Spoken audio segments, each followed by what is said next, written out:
Finally. It's been a long haul for all of us. It is so good to see everybody and get everybody back together again. This is the first year for many of you who are from the coast or from Penticton, from around the province who have been to our event before. You know that we've done most things down on the floor. We decided this year that after a couple of years away, we wanted to celebrate the hall by staying in the hall. And I hope that you saw tonight why we did that. The hall is resplendent. It's something to be very proud of. And a very special thank you to our previous executive director, Blaine Ford, and our present executive director, Pat Lawyer, who have worked tirelessly to build the hall to what it is.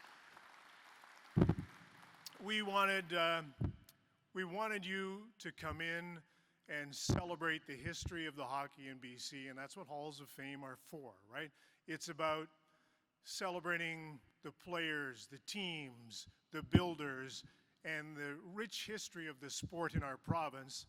We still have a little bit of work to do in the hall, but it's coming along beautifully, and this is the first year that we felt like beyond the wonderful people who will be inducted into the Hall of Fame and their terrific accomplishments, the hall could be the star of the show. And that's the way it's been so far tonight. So thank you for taking time out of your summer and joining us at the induction ceremony. I have to do a few thank yous here to get us started. We've had some sponsors and some people in the community that have really stepped up. And so I'd like to say thank you very much to Agave Homes, to Team Thompson Real Estate, to Grizzly Excavating for becoming sponsors of the British Columbia Hockey Hall of Fame, to Doug McMillan of Canadian Tire, who's been with us forever, to Frank Darren at Sherwood, who's been with us forever and still helping out, to people like Kate Trahan from Twin Lakes, who's volunteered and given us so much of her time, to Jackie Frederick, who has spearheaded this evening. Thank you so much for giving us your time as volunteers. Yes, thank you so much. So what we have tonight is an induction class that I think is wonderfully representative of what we want to do as a Hall of Fame and what hockey means in our province. We have a player who grew up in Ashcroft. We have a referee who grew up in Hope. We have a builder from the Lower Mainland. We have a Swedish hockey player who spent 10 years of his life in British Columbia and had a fabulous time here. We have a team from Cranbrook and we have a team from Penticton that are very deserving of going into the hall tonight. So it's wonderfully representative of our province, and that's exactly what a Hockey Hall of Fame should be. It's all about memories, right? And tonight we get another walk down memory lane, and I think it'll be a good one.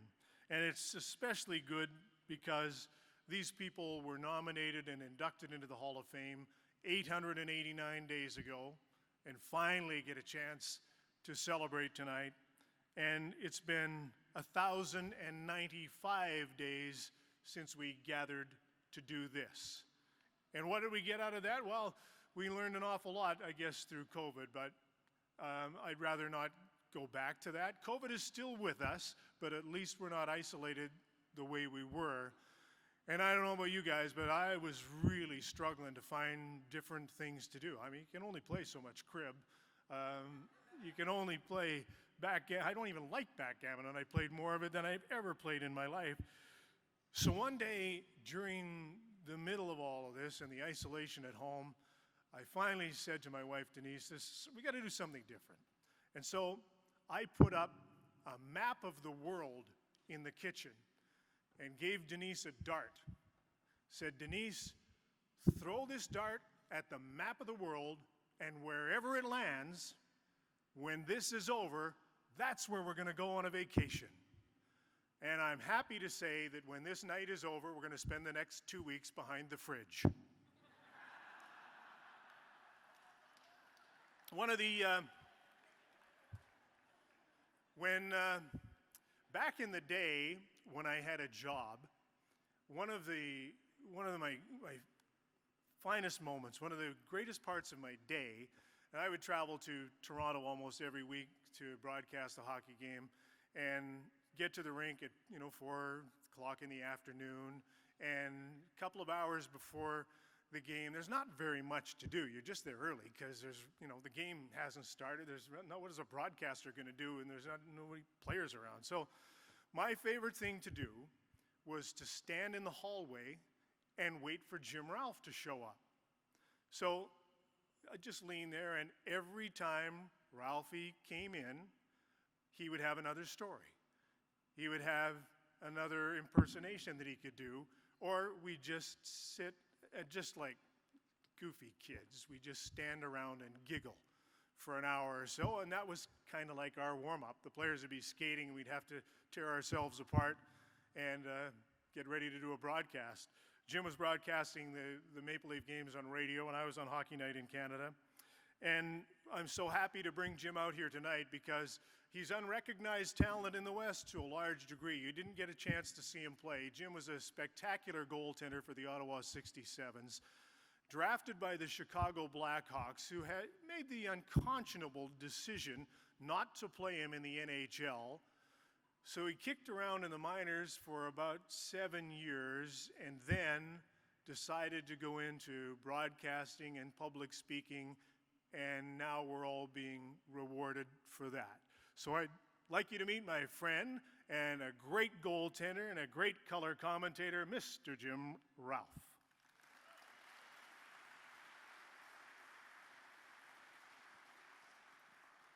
Now, we're going to switch to these ones. Jimmy, is that picture up? There it is. This is the spectacular picture of Jim Ralph. And look at the style. Yeah. That's fantastic. But, you know, I've looked at that a million times, Jimmy. And one question I've always wanted to ask you is, do you have any idea where the puck is? Well, I do know that I was in Springfield a week later, so that might. But I did tell Kirk McLean's here, and I did tell Mac that I was the one that created gap control. And you can see there's hardly anything to shoot at. And just about every goalie plays like that now. But I'll tell you one thing, Huey, I'm not going to take a shot at you because, I mean, so many great moments. I grew up listening to the 72 goal by Paul Henderson that you called. I still think is one of the highlights that was Foster Hewitt. The gold medal game in Vancouver, the Sidney Crosby golden goal, which has probably got to be in your top 5. That was Chris Cuthbert. Well, they named the press box after you in Vancouver. That was Jim Robson. You did the game where it was outside and it was really cold, though, right? That was really good one, wasn't it? I'm a lot like you. I didn't really prepare anything interesting to say tonight either.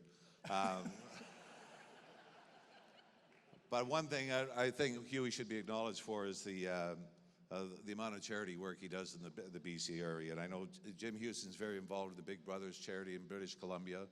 I know once a week in the summer, Bernie Pascal takes him to the park. But I know usually we start, we've always done this for years, we start with the national anthems. And this is something that I think started in Philadelphia in the mid-'70s. They brought out Kay Smith to sing God Bless America before Flyer games. And now just about everywhere you get a named singer to come out and sing the anthem before a sporting event. And I think it almost ended when Roseanne did it a few years ago before a baseball game. But I tried to come up with one of Canada's most well-known vocalists and came up with Gordon Lightfoot and tried to imagine him down in the United States singing the Star-Spangled Banner. Now, I'm sure I'm as big a fan of Mr. Lightfoot's music as all of you are, but in all honesty, most of his songs do pretty much sound the same. So with that in mind, here's my impression of Gordon Lightfoot singing the Star-Spangled Banner. As I can you see by the dawn's early light, while the gales of November are blowing, the rockets' red glare, the bombs bursting in air. Now isn't my voice kind of boring? Although, so we got time. I'll do one more. Are there any Neil Diamond fans here? Oh, really? Really? Nobody's ever put their hand up before. Now, I like a lot of Neil Diamond's music. It's just if one of his songs come on the radio, I always think I know what the song is until he hits the chorus. Then I find out it's an entirely different song than I thought it was at the beginning. So that in my ears, Neil Diamond doing the Star Spangled Banner. Oh, say can you see the dawn's early light? Oh, the rocket's red glare, the bombs all are bursting at night. Well, everywhere around the world, we're coming to America. All right, I know we're going to get into it first, and I am really honored that Huey asked me to be here and to see Roddy Brathwaite and Kirk McLean and Andy Moog's, Scott Niedermayer. And I will say this about Eric Brewer did play his 1000th game in Toronto near the end of his career, and we were able to broadcast that game. And you know, and doing some research for the event, Eric Brewer was tough. He wasn't dirty, but he was tough. And I know Eric Brewer's rookie year with the New York Islanders, Eric put 5 people in the hospital. 4 in the maternity ward, but still that was still a hell of a year. So I also know it was written once in a New York newspaper that Scott Niedermayer could shoot the puck so hard that Scotty could fire the puck through a car wash, and by the time the puck got through the other end, it wouldn't even be wet. But to set the record straight, Eric Brewer could shoot the puck just as hard as Scott Niedermayer. Eric just couldn't hit the car wash. But I will say this. I've been very fortunate over the years to be able to MC Bobby Orr's golf tournament or Wayne Gretzky's slow pitch tournament dinner or Bobby Hull's roast. And I don't say that to try to impress you, but if you're like Huey, where you're not thrilled that I'm here tonight, I just wanted all of you to know who I usually hang out with. In fact, a friend of mine wanted to know who was going to be here tonight, and I said, honey, Hall will be here. And she said, Brett Hall, the former St. Louis Blues Hall of Famer? I said, no. I said, Bob Hall. He was a referee. He's inducted into the BC Hall of Fame. She said, oh. I said, McLean will be there. She said, Ron McLean from Hockey Night in Canada is going to be at that dinner. I said, no, not Ron McLean. I said, Kirk McLean. He took the Vancouver Canucks to the finals in the 90s. She said, oh. I said, Niedermayer will be there. She said, Rob Niedermayer, former NHLer? I said, no, honey, not Rob Niedermayer. His brother Scott. He was a hockey player too. She said, oh. I said, Houston will be there. She said, Jim Houston, the former play-by-play guy from Hockey Night in Canada, is going to be at that. I said, yes, honey. I said, that's right, Jim Houston from Hockey Night in Canada. She said, oh. So, but I know I wasn't the first choice, and I know we're going to get into Eric's introduction next. I did find out that Huey tried to get his favorite actor here, thinking he could use his hockey connections. And I did, and the actor in name is Morgan Freeman. And obviously it didn't work out because I am here, but I was able to get a copy of the email that Morgan Freeman sent back to Jim Houston about this event tonight. Dear Jim, now I know there are fans, and there are hockey fans, but I'm not one. Now I'm flattered that you said you're a fan of my work, but I was never in any of the movies you said were your favorite. Not Remember the Titans, not Training Day, not The Little Mermaid, Stuart Little, or Finding Dory.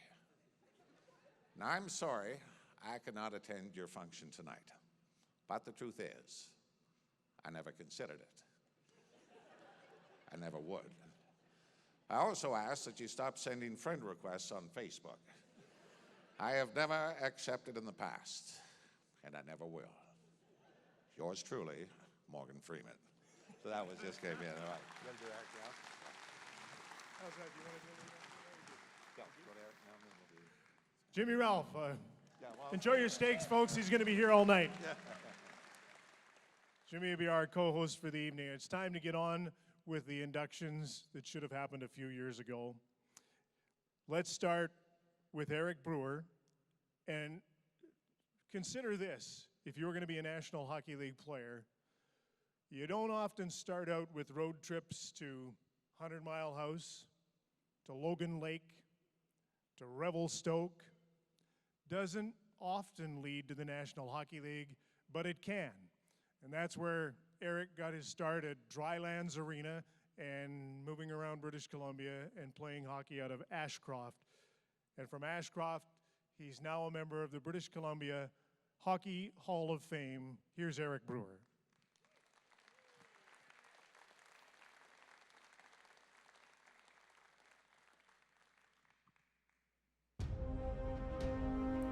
Eric Brewer insists he's not the first NHL player to have started out playing in the Ashcroft Minor Hockey Association, but a town of 1,500 people and the arena called Drylands is a unique starting point to a long, illustrious NHL career.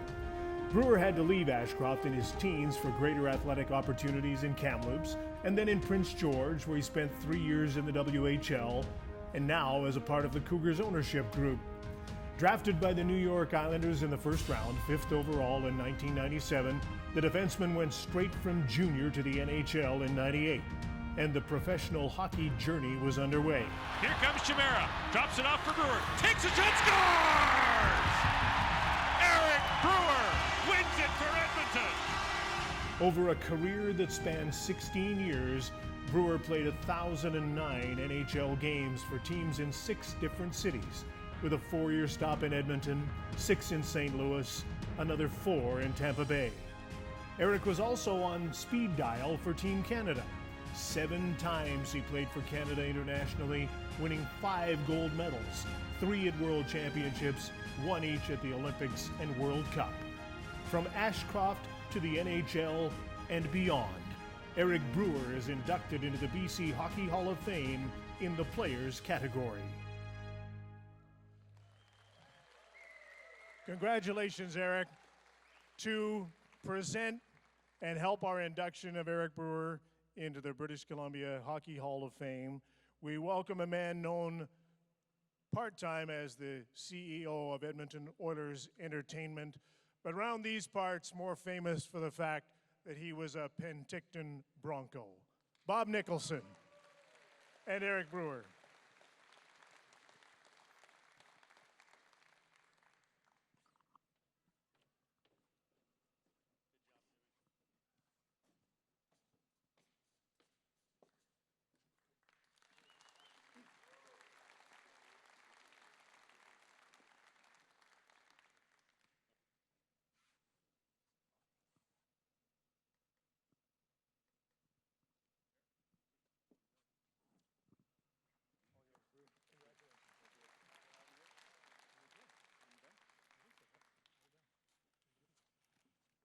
Hi there. Oh, can you hear me? Hi there. What a night. What a setup from the fellas there. Thankfully, I'm going to go first, so maybe I don't take much more of a beating here. Would like to thank the selection committee for considering me in this high honor. This type of recognition, to be in such great company and to have such great people around is something as a young kid you don't ever think of. And don't really plan for, but it's really quite a privilege to stand here and share a few words. Would like to thank Pat Lawyer as well for keeping us all organized. I am not the most organized human being, and he's way more than I am. So thanks, Pat, for that and staying on top of everything. Congratulations to all the other inductees. It's been a while, but all well deserving. Great accomplishments, great people adding to the game. Knowing that I could probably fill this rink with all the help that I got as a young player starting up and through junior and through pro, I'll limit the too many thank yous, not because I actually want to, but I feel it would be almost a disservice to all the people who've helped along. And the list is long. You know, from all the teammates who I love being around, the coaches, the managers, trainers, the chiros, the physios, strength coaches, You got the referees you chum around with a bit. You got the scouts. Like it's really quite a small environment once you get going. But in my opinion, it's probably one of the best. I do have a few of my people here, and I know they don't want me to acknowledge it, but they don't have the mic. So, and this isn't normally our comfort zone in our house, but my mom and dad, Anna and Frank Brewer, they carved out a path of hard work for me and my sister Christy that we'll never duplicate. They did everything for us, and yeah, we'll try our best to keep up, but we won't. But we'll plow away at that. My sister Christy, my niece Maggie, two wonderful people who were able to make it here. My wonderful wife Rebecca, who soldiered on through some really ridiculous conversations and immaturity. She waited around a lot of hockey rinks for a long time just to go home and not do anything. So thank you for that. Yeah, thank you. To my two girls, Reese and Hadley, we've kind of packed them around everywhere in our travels. Wouldn't change it for anything. I think we've enjoyed most of the minutes with them. Maybe not all, but most girls. We love you much. You'll be okay. And lastly, two of my favorite people in the world, Vic and Suzanne Aubuchon, my billets in Prince George when I first moved up there 27 years ago. They treated me first class from the time I got there, and still do. They had 3 kids of their own. I don't know why on earth they took me. The coach at the time was cousins with Suzanne, and obviously guilted her to death knowing she's a bleeding heart. So I do thank him for that, and they've been nothing but wonderful, and the 3 kids are still a big part of our life as well. It's been an interesting trip coming back into the interior, seeing a lot of familiar faces, driving on the roads. We live down in Vancouver now, but just driving around the roads, you get all these fantastic memories of growing up in Ashcroft. You kind of have this in your own head, this white picket fence living, and you kind of remember it that way, which I think is probably best. You kind of take all the good stuff and, playing in this small town, kind of bumping around the arenas, some of the towns that Jim had mentioned. I almost remember more of the travels and the teammates. Going up to Logan Lake from Ashcroft, straight up the side of the mountain. My dad's old truck plowing through the snow. The road trucks hadn't even cleared yet, and full whiteout. The snow's up to the bumper. We never missed a game. Driving out towards Lillooet, there's a big herd of bighorn sheep, and there's this goofy train bridge that you got to drive through just before you get into Lillooet, and you'd have these big, huge, full curl rams just standing there staring at you as you drove through. Stuff like that I would remember. Playing in 100 Mile House, which was maybe one of the colder rinks I've ever been in. The ice and the snow would slide. Midway through a game, it would sound like an avalanche was going off midway through the game, and like everyone would kind of stop playing in the middle of a game. And then you kind of get back to it, put warm water back in the bottles in the period and go play before the water froze. So that type of stuff, you really start to connect with and you remember, especially when I come back.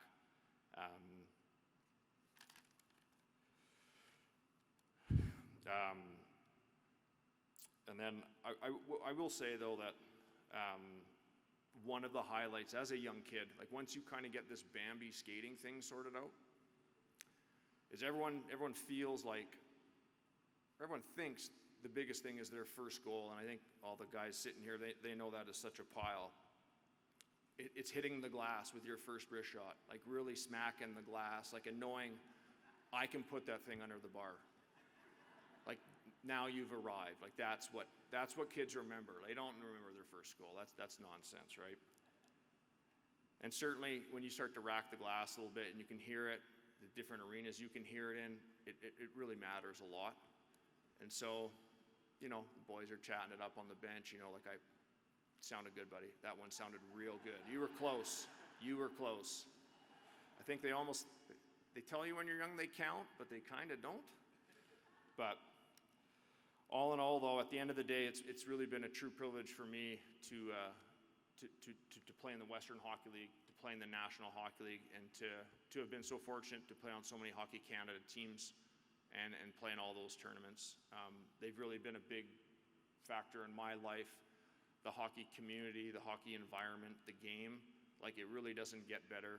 I can come here and I haven't seen people for many years. You have these wonderful conversations. We all have these kind of safe landings with people.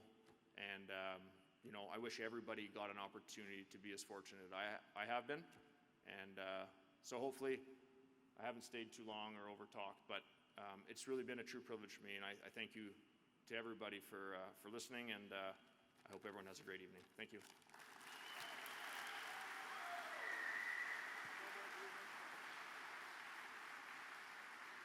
Eric Brewer, everyone. Congratulations, Eric. Jimmy, he mentioned Olympics and world championships. Eric was a lot of those. Our next inductee was a great Vancouver defenseman, Mattias Ohlund, played 11 of his 13 years in Vancouver. Now, wait, we on? But he was also a great Olympian with Sweden. Yeah, what I want to bring this up to you because okay. in '98 in Japan, for the first time ever, NHL players were allowed to play at the Olympics. Right. '98, and you called those games. No, and I was Bob Cole. Yeah, Bob Cole did a great job with those games. But I know there's enough people here that would remember Paul Henderson's goal in '72, and I always thought how great it would have been if Foster Hewitt, who called that goal, would have been with us in '98 to call a Canada-Russia game at the Olympics in Japan, and thought had Foster been with us instead of Bob Cole, the call to that game would have gone something like this. Okay. Hello, Canada and hockey fans, United States and Newfoundland. Foster Hewitt here in Guado, Japan. Game between Canada and Russia. For Russia, the starting lineup is Sergei Fedorov with Vyacheslav Kozlov and Igor Larionov, Zubov and Malakov on defense, and Stalenkov in goal. For Canada, we've got Mike Ricci with Mark Recchi and Stefan Ricci up front, and Joe Ricci on defense. See if I've been drinking now. Well, yeah. It's off the opening face-off. It's Ricci to Ricci, up to Recchi, back to Ricci to Ricci, ricochets to the right side to Ricci. Ricci back to Recchi to Ricci to Ricci. The shot of that stop by Stalenkov. He gives it to Zubov. Zubov to Malakov, up to Fedorov, to Kozlov, drops it off for Larionov. He's back on, and the Russians go offside. They're starting to push and shove and piss off some of the Canadians. Bronze medal game this afternoon, it was Sweden over the Czechs 11-3. For Sweden, it was Sandstrom, Sundin, Modin, Podin, Albeline, Janssen, Johansson, Alfredson, Arvidsson, and Dackel. For the Czechs, it was Gosek, Smelik, and Hammerlich. Hasek was hurt again and didn't play. Back off the opening face-off again. It's Ricci to Recchi, back to Ricci to Recchi to Ricci. Ricci on the right side. It goes right in front. They score! Brendan Shanahan has scored for Canada.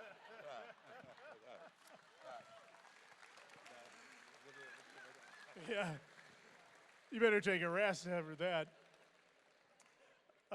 We heard last. Yeah, you said that hurt. We heard last night from Dixon Ward that the reason that Mattias Ohlund couldn't be here is because with all the problems in the airports and the airlines, they've canceled the one existing flight between Stockholm and Penticton. And but I did have a chance to speak with Mattias extensively a couple of times, and it was terrific because he's a wonderful guy, very understated, very humble man, and he really wanted to be here. He doesn't have a home in North America anymore after he finished his playing career in Tampa. He moved back to Sweden, and he spends his time between Sweden and the south of Spain, and that's probably pretty hot right now. But anyway, Mattias wanted me to pass along his congratulations to all of the other inductees and to say that this was a terrific honor. And we did actually do a Zoom call that we're going to show you part of. And for me, it was like the 7,520th Zoom call I had done since the COVID thing started. And Mattias was pushing on the buttons on his computer and said, "Jim, this is the first Zoom call I've ever done. Not sure how to do this." And then he said, "And what do you think? My wife made me put on a white shirt." Way to go, Mattias. And I congratulated him, and here is Mattias Ohlund with some highlights and his Zoom call, his first Zoom call.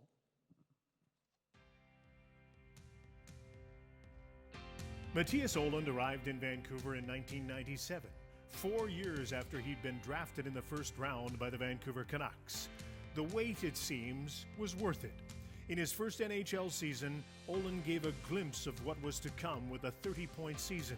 He was named the team's top defenseman and was second in balloting for the Calder Trophy as the league's Rookie of the Year. What came next were another 12 seasons in the NHL, 10 of them with Vancouver as one of the team's most popular players, and now induction into the Hall of Fame. It's a big honor. Makes me a bit uncomfortable because to me hockey is the biggest, the best team sport there is, and there's so many people I want to thank, but it's a big honor for me to be inducted for sure. Ohlund, who was also in demand with Team Sweden where he won Olympic gold, has fond memories of his time in Vancouver and the teams he played on in BC. First of all, I love playing in Vancouver, such a passionate hockey city, and playing in a Canadian city as a hockey player was a dream come true for me. And I got a little list with players here.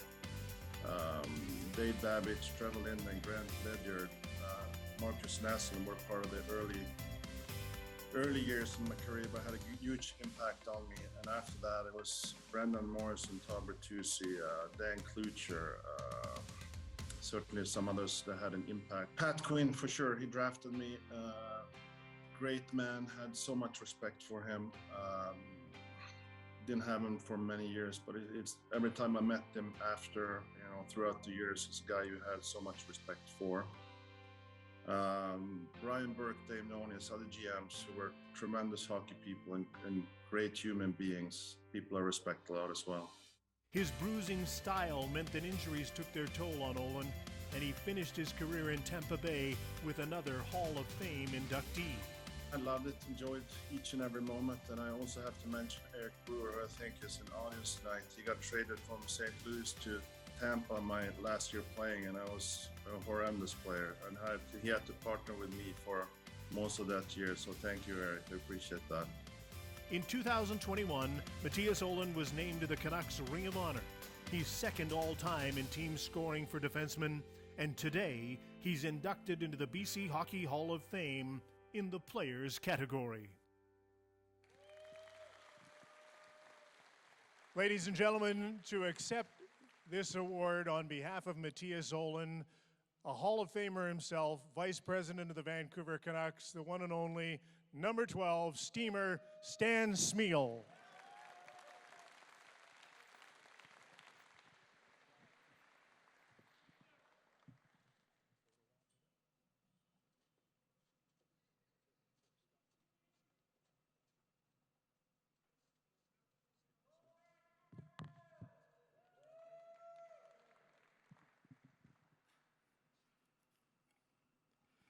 Well, Jim, you were being nice, but the real introduction I wanted tonight is the most winningest GM in the NHL at 2-0, Stan Smyl.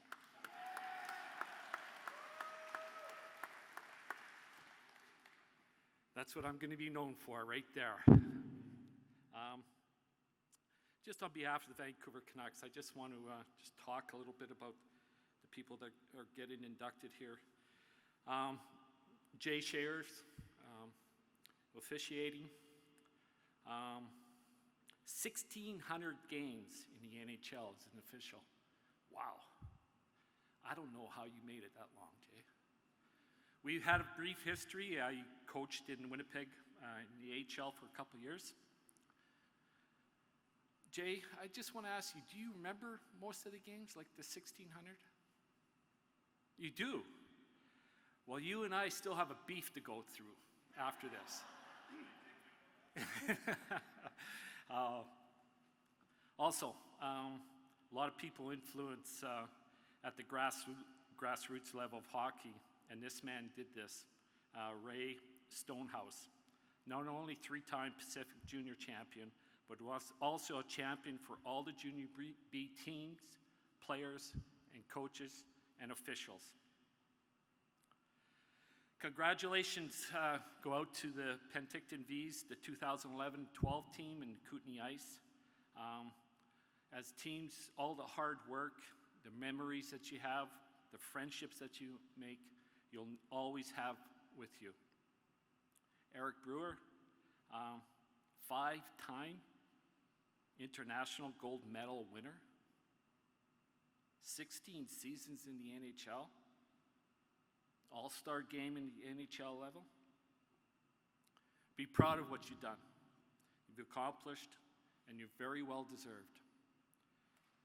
To Mattias Ohlund, class act on the ice, the way he played. He was a consistent player night after night, but more so off the ice. He's one of the classiest hockey players I ever met. And I know talking to him earlier, it's a very honor for him to be inducted here today. So on behalf of the Vancouver Canucks, I just want to congratulate you all here tonight and enjoy your evening. To everyone else, we'll see you in the middle of September for the Young Stars Tournament.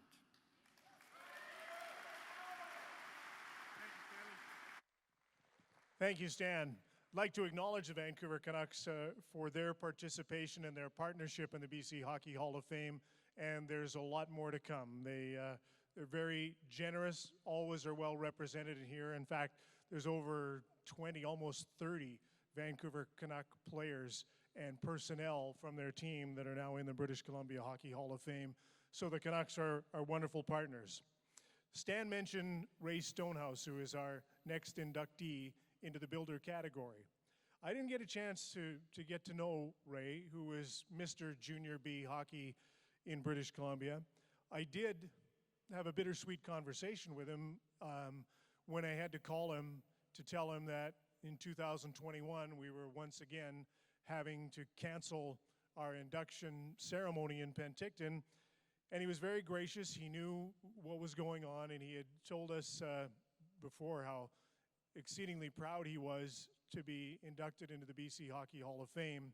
Subsequently, in doing some stories on him and talking to a lot of people about Ray, I learned a little bit about what a fiery personality he was and how passionate he was about hockey and Junior B hockey. And he passed away in July of 21. We're so sorry that he didn't get to be here. I'm glad I had a chance to talk to him. But the Junior B League on the Lower Mainland that he championed, the Pacific Coast Junior League, is a far better place now than when he got there. And he left behind a terrific league and was so proud of the fact that kids could play at home, didn't have to travel. But he wore his heart on his sleeve, but his heart was with Junior B hockey. He's an inductee into the British Columbia Hockey Hall of Fame. Here's Ray Stonehouse. For over 40 years, Ray Stonehouse was BC's greatest advocate for Junior B hockey. He loved and promoted the fact that fans could travel to see every franchise in the Pacific Junior League on the day of a game, and that players could play at or close to home with no overnight stays. Stonehouse, at some point, held almost every position in Junior B hockey on the Lower Mainland. He was the longtime owner of the North Shore Maple Ridge Flames, was a member of the Pacific Junior League's executive, then commissioner of the league. As one league executive put it, the league is healthy and in a good place because of Ray Stonehouse. Ray passed away last year and did so knowing he'd been inducted into the BC Hockey Hall of Fame in 2020. He was proud and humbled by the honor. He wore his heart on his sleeve and did everything he could to advance the cause of the young players, officials, and coaches in his league. Ray Stonehouse is inducted into the BC Hockey Hall of Fame in the Builders category.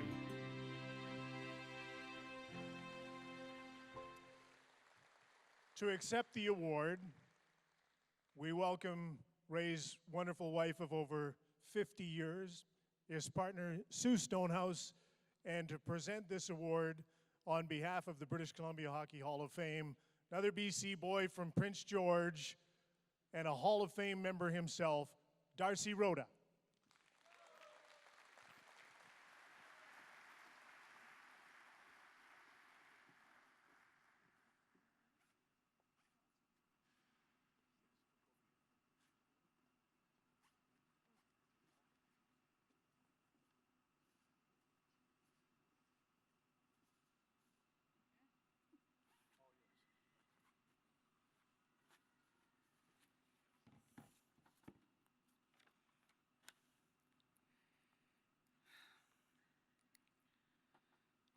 like to thank Darcy Rhoda for nominating Ray for this honor. When Ray was told that he had been accepted into the BC Hockey Hall of Fame, he was very proud. Thanks also to the selection committee.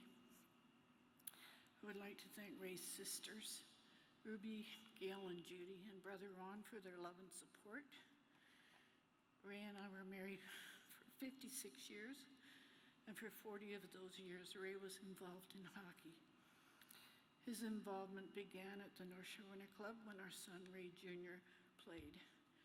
When our son reached 16 and started playing for the North Shore Club Flames, Ray became very involved with junior hockey. When the club asked Ray to take over the Flames, we decided to move the team to Maple Ridge. We had many good years there, and in 1997-98 won the Keystone Cup, which is the Western Canada Championship. Ray became vice president and later on president of the PJHL after the sale of the Flames in 2005. He suffered his first stroke in 2005 and a second stroke in 2019, but he did not give up. He worked very hard in rehab to regain his strength and mobility. I would like to thank the Pacific Junior Hockey League owners and executive for their support of Ray in making the PJHL the successful junior hockey league it has become, and also for the recognition they have given Ray by naming the league championship trophy the Stonehouse Cup.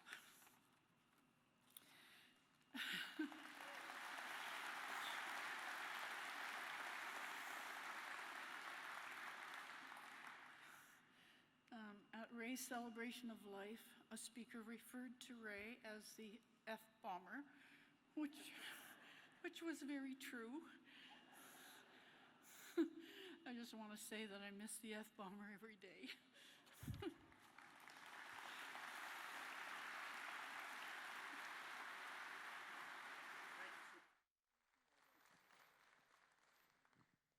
Thank you, Sue, and congratulations to your family.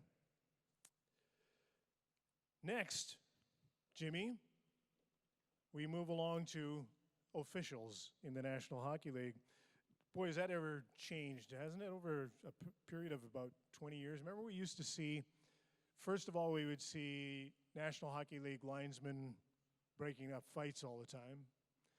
Then if we saw a close-up of them, they were usually standing at the blue line. Now, where do we see them? Well, I was coming over with Bob Hall and talking with Jay last night, that you kind of wonder with the way the game's changed, even since Halsey and Jay came into the game, that with video review, and even go back through your career, how many great moments in hockey history might have been different had there been video review in the 70s. And I decided to take May 10th, 1970 at the Boston Garden, rather famous goal by Bobby Orr in overtime. You made the call on that, which was out. That was Dan Kelly. Dan Kelly was great on that call. But I thought, had there been video review at that time, how that great moment in hockey history might have been a little different. And I memorized the call by Dan Kelly. Thank you. It's Westfall, rolls in front, and Sanderson. Shot goes wide. Keenan clears it, but not out. Kept in by Bobby Orr. Orr behind the net to Sanderson. Orr scores. Bobby Orr scores, and the Boston Bruins have won the Oh, wait a minute. Oh, they're going to look at this. Was Westfall offside coming into the St. Louis zone? Bobby Orr is still suspended in midair in front of the St. Louis net. What a great picture this will be if it counts. I'll tell you that much. And we've got the review, and here's the call. It's no goal. And 1 week later, Terry Crisp. 4 straight overtime goals for the St. Louis Blues who come back to defeat the Boston Bruins in 7. There'll be a Hall of Fame in Parry Sound, Ontario one day for Terry Crisp. What a great moment in hockey history. And that's where we see the officials now, gathered at the penalty box to watch what goes on. You know, I think we all started out exactly the same way in hockey. Even you. All of us wanted to be players. Like, nobody starts wanting to be an executive, a general manager. I don't think you go for the most part, into coaching when you're 6, but everybody wants to be a player. And for some people, you have to make a left turn or a right turn. You have to make a decision that if you're not going to be a player and you want to stay in the game, you have to do some other things. Like broadcasting. Right. Yeah. Yeah. In a number of I remember sports. the greatest quote I ever heard was a former coach said that my job now as a broadcaster is to keep talking until I can think of something to say. That's pretty much where we are. Yeah. That's really about perfect. But for those of us who are fortunate enough to stay in the game when we couldn't play anymore, everybody finds their spot. Everybody finds their niche. Jay Sharrers from Hope, British Columbia, found his as a linesman, for a short time a referee, but for a long time one of the most respected linesmen in the game. Jay Sharrers.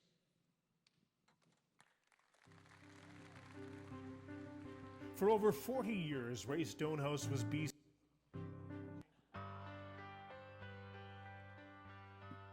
Like millions of other young Canadians, Jay Sharrers loved hockey and wanted to be a player. When in his teens, it was clear to him that he needed a different path to stay in the game, he turned to officiating in his hometown of Hope, BC, and a fast track was underway.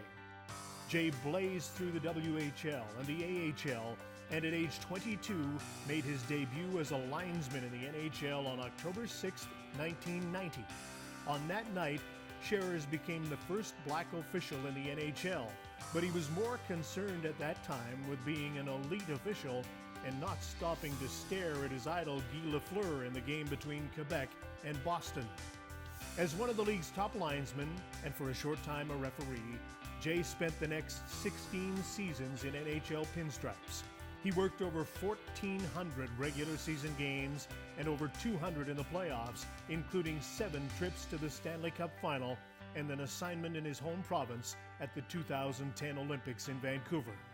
Always one of the league's most respected linesmen by the players, Jay's retirement was forced by injury in 2016, but he still works with young officials and now has started the Jay Sharrers officiating school in Colorado.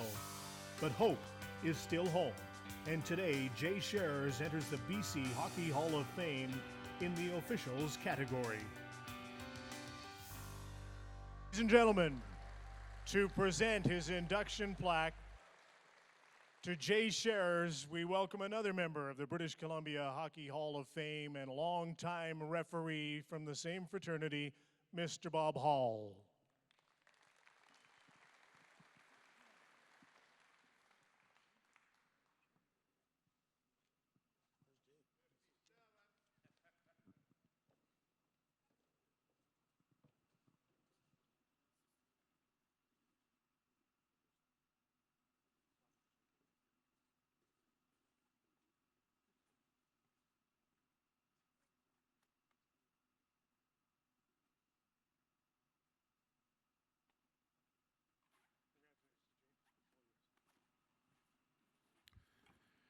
Thank you very much, Jim.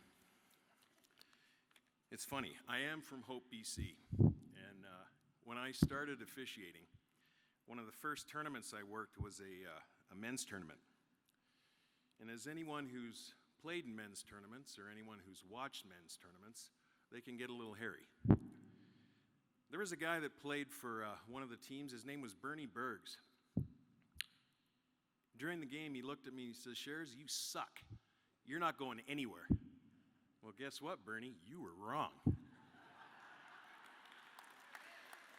I'd like to congratulations to my fellow inductees.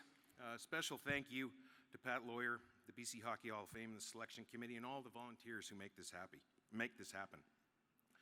As I told Bernie Pascal last night, when I started officiating in Hope in 1981, never did I think it would culminate on a night like this. I'm truly grateful and honored to be part of such a storied institution. Thank you to my former teammates and supervisors, some of whom are here tonight to share this night with me. In this business, we meet a lot of people. Wayne Gretzky once said, "Everything I have in my life is due to the game of hockey." I couldn't agree more. Some of the most integral parts of our game, in our part of the business, is the security reps. One in particular is the best. Chris Cahill is here tonight from Edmonton. Thank you, Chris, for your friendship. and for your help all these years.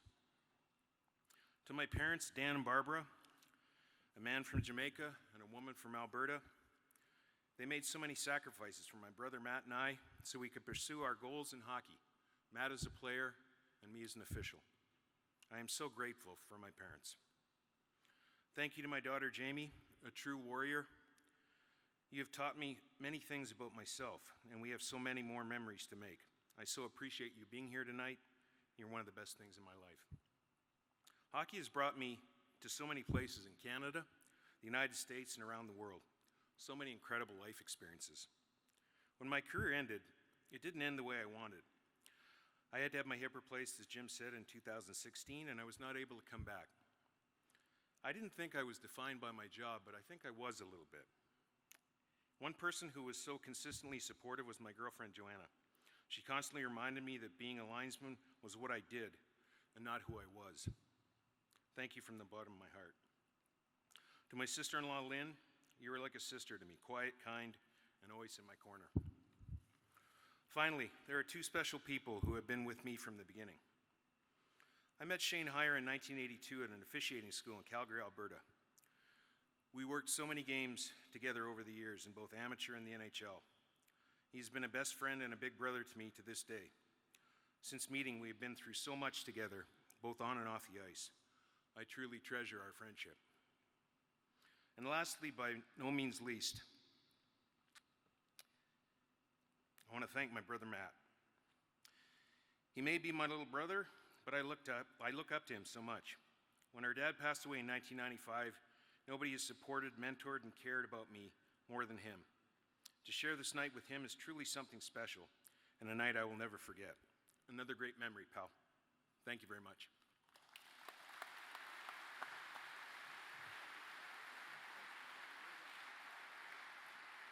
Jay Sharrers. Congratulations, Jay. You knew a game was in good hands if it was Hall, Heyer, and Sharrers working the game in the National Hockey League. This is the time where we ask you to join in a spending spree. Oh, yeah? So you're running the show now? Apparently there are people here that bought 50-50 tickets.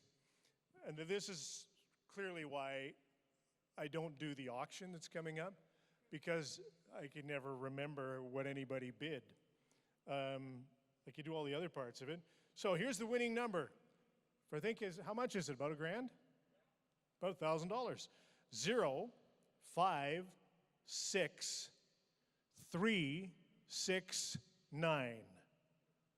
0, 5, 6, 3, 6, 9. That's on the blue ticket, because some of you are looking at the orange one. That's for beer. And I know already I tried to buy a beer with the blue ticket and it didn't work. 056369. If you have that ticket, go to guest services. So I've already partly introduced what's going to go on now. You see, I could do this part. Hey, well, all right, sir, here we go there. What am I going to give for? I'm mid 25, will give me 30, but then somebody put up their hand and I think, what the hell's that about? And then completely lose track of how much money we had.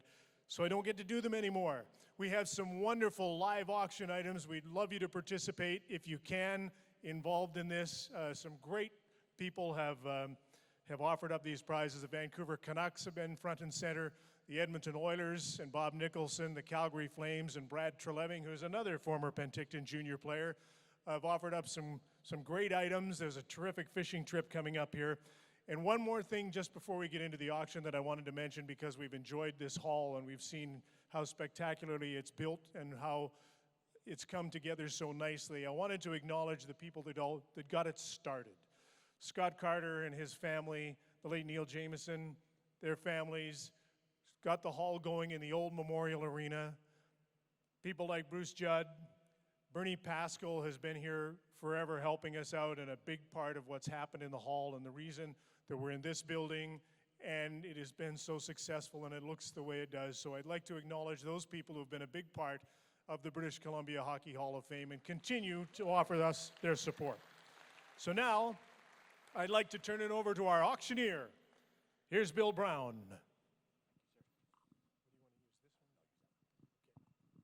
Hey, good evening, ladies and gentlemen. I'm honored to be here. What we're going to do first, just because we're going to raise some money. The money raised tonight is for your BC Hall of Fame, so you do know. And also the kids, what is it? No? What? Jumpstart, that's Canadian Tire. And what does it do? Come on. Makes it so every kid can play. And that's what we're going to do. We want that. Lights in the top here I got to have down because I want to see you. I don't need you to see me.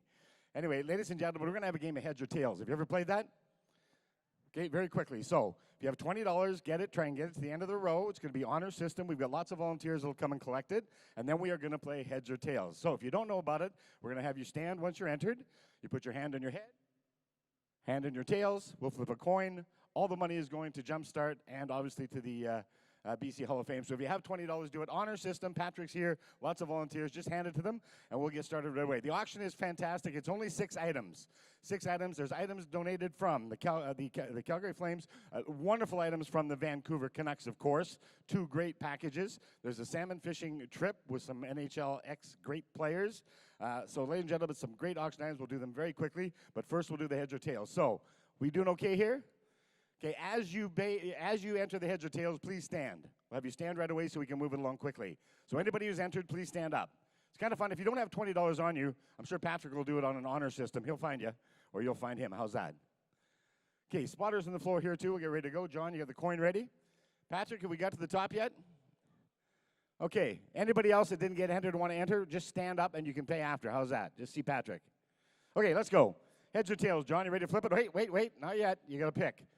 Folks, pick heads or tails. So hands on your head, hands on your tail, just to clarify that. Now, John will flip the coin. If it's heads and you picked heads, you stay standing. Okay?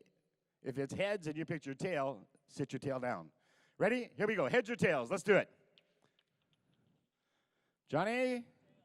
Tails is a winner. Heads, sit down. Okay, how many guys are still up? Let's do it again. Pick heads or tails. Heads or tails? Here we go, heads or tails. You ready? Heads is a winner. Okay, how many people still standing? Come on down front, right down front. Whoever's standing up, come on down front. The prize, too, we've got a wonderful Elias Pettersson autographed jersey. Canucks jersey will be the prize for the winner. I'll give you a second to come down. So here we go. We got one. Do we only have one left? We got to have more than one. Anybody else left in heads or tails? No? Well, guess what? You just won. You're a heads or tails winner? Oh. Well, you mean everybody was eliminated? You know, I've done that 1,000 times. That's never happened. 1,000 times. That's never happened. So, I guess what? I hate to dwell, but somebody's got to win it. Everybody, stand up again if you're in the draw. We got to do it again. That's never happened. 40 years of fundraising, and that's never happened. That's pretty neat. That's pretty lucky. Okay, heads or tails, choose. Johnny? Heads is the winner. Tails, sit down. Okay, we do it one more time, and then the people are coming down here. Choose, heads or tails. Here we go, heads or tails. Winner is tails is a winner. Okay, who's still standing? You are. Come on down. Whoever's still standing. Come on down. Yes. Oh, yeah, just go to the end of the row. How's that? Just so we can see you.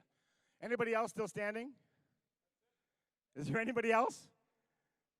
Oh, we have a winner right here. Yay! Oh, if that happened twice, I was going back home to Moose Jaw.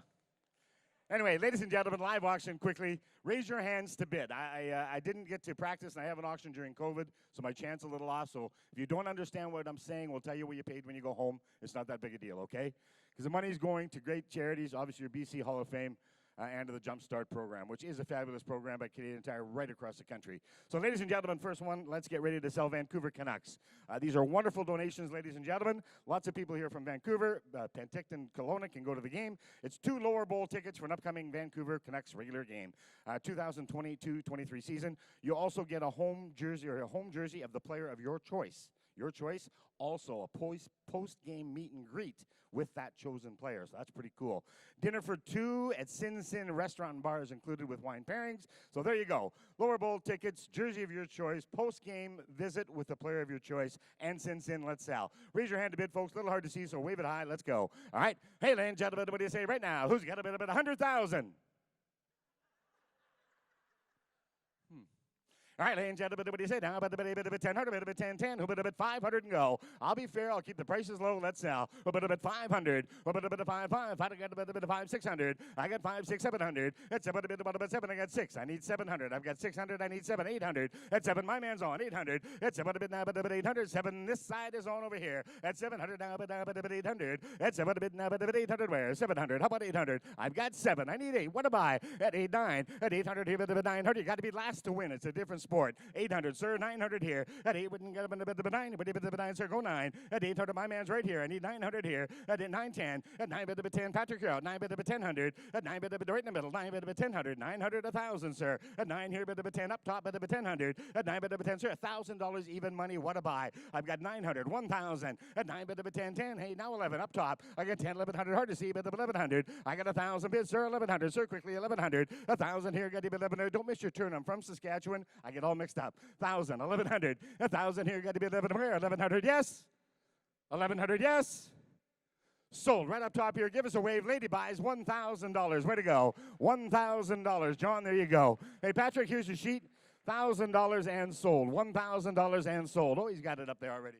All right, next one, ladies and gentlemen, from the Calgary Flames. There's also another great Canucks package coming up later, but Calgary Flames, ladies and gentlemen, unbelievable what our NHL teams do for our communities. We would miss them so much if they weren't in our cities and our provinces because they support so many charities so big. Ladies and gentlemen, and minor hockey all the way up, all different charities. Here we go. Calgary Flames. This one here is going to be dinner for 4 in the Tellus Club, and it's a fabulous meal. Pre-game dinner for 4. 4 passes to the pre-game skate. 4 passes to the post-game press conference. Meet and greet with the Calgary Flames general manager and hockey operations personnel, and a dressing room tour. And 4 wonderful, ladies and gentlemen, tickets at the Scotiabank Saddledome. Ladies and gentlemen, let's sell away. Here we go. All right, ladies and gentlemen, what do you say? Thank you to Brad for living. Let's sell right now. All right, but what do you say? 4 tickets, ladies and gentlemen, dinners, passes, the whole bit. Dressing room tour. Let's go. All right, but 2,000, 1,000. Who bet $500? I'll be fair, you be fair. Let's go. 500. 600, right it there. Now 700. I got 6 right in front of me. Bid a bit 700. I got 600 here. Wait a bit 7, 800. Good bidder. Thank you. 800. I've got 7. Now but 800. 7 bid 1 8. 800. That's 7 now but 8. No, you're out here. I got him over here at 7. I need 8 in the middle. That's 7 bid now but 800. 700 here. 800. That's 7 now but 8. Guys, the tickets are worth 8 9. At 8 now but 9. 800 here but 9, sir. What do you bid 900? At 800 but 9, sir. 900. At 800 here but 9. Still a buy but 900. I've got 800. Go 9. 10. At 9 but you're out over here but 1000. At 9 but 10. 10. 1100. New man. 10. 1100. At 10 but 11, sir. 1100. 4 seats also. I've got 1,000. 11 to you. 1,000 but here got to be 1100. 1,000. 1100. I mentioned there's no prize for second place. 1,000 got to be 11. 12. There we go. 11 bid now but 1,200. 11 here but 1,200. I've got 11 bid but 12 where? 1100 here but 1,200 where? 1100. 1,200. I've got 1100 bid. 1,200. Great donation. 1100. $1,200. Sold. $1,100 right there. Sold it, guys. $1,100 and gone. John, here we go. $1,100 and sold. $1,100 sold. I think they're okay here, but we'll just say that. All right, next one, ladies and gentlemen. Edmonton Oilers. Yes? What's that? Had it right up top. Yeah, right up top there. That's good. Ladies and gentlemen, Oilers. Now, wave real high up top. They're a little dark at the top, but Oilers right here, guys. 2 seats, hockey operations area. So 2 very special seats in the hockey operations area. Dinner for 2 at the Oilers' top restaurant. Tour of the Oilers Hall of Fame. Tour of the Oilers dressing room. Attendance and post-game press conference. Meet and greet with coaches and GM pre- and post-game. Tour of the entire Rogers Place facility, which is amazing. And all of the technical and VIP rooms. So pretty neat experience. This is donated by Bob Nicholson. Bob Nicholson, who's here tonight, ladies and gentlemen. Let's sell Edmonton Oilers. Here we go. Right, but what do you say? Now, but you get to see 2 of the very, very great players in the NHL play hockey. Ladies and gentlemen, let's go. Who's got a bit of 1,000, bit of 10, 10. At 10, bit of 10. Who'll go $500 quickly? Let's get them started and go. 5, 6. Thank you. At 5, ladies on the middle. 5, 600. At 500, bit of it 6. Where? Bit of 600. 500, 600. I got 5 right in the middle. Bit of it 600. Yes, now 7. At 7, bit of my man over here. Bit of it 700. I've got 600. Man, bit of it 700. 7, bit of it 7 here. Bit of it 7. I've got 600 here. I need 7 here. At 600 with 7. Thank you. Now 800. At 7, bit here. Now, bit of it 800. 7, bit of it where? I've got 7. I need 8. I've got 7. I need 8. That's 8, 9. At 8, now, bit of 9. 8, 9. Same guy. Bit of 900. 800. Bit of 910. At 9, but my lady over here. I got 9. 10, you're on. 9, my lady here, new lady in. 9, 10. At 9, bit of a 1000. At 9, bit of a 10, they're on. 900, Patrick, 9, 10. At 9, bit of a 10, 10. At 9, bit of a 10, bit of a 10. You're on over here. I've got 900, second row from the top. 9, 1000. At 9, bit of a 10, 10. Bit of a 1000. At 9 here, bit of a 10, lady, bit of a 1000. All done? I've got 9, 10, 11. No, I got 10. You got to be 11 now. Thank you. Now 12. 11, 12.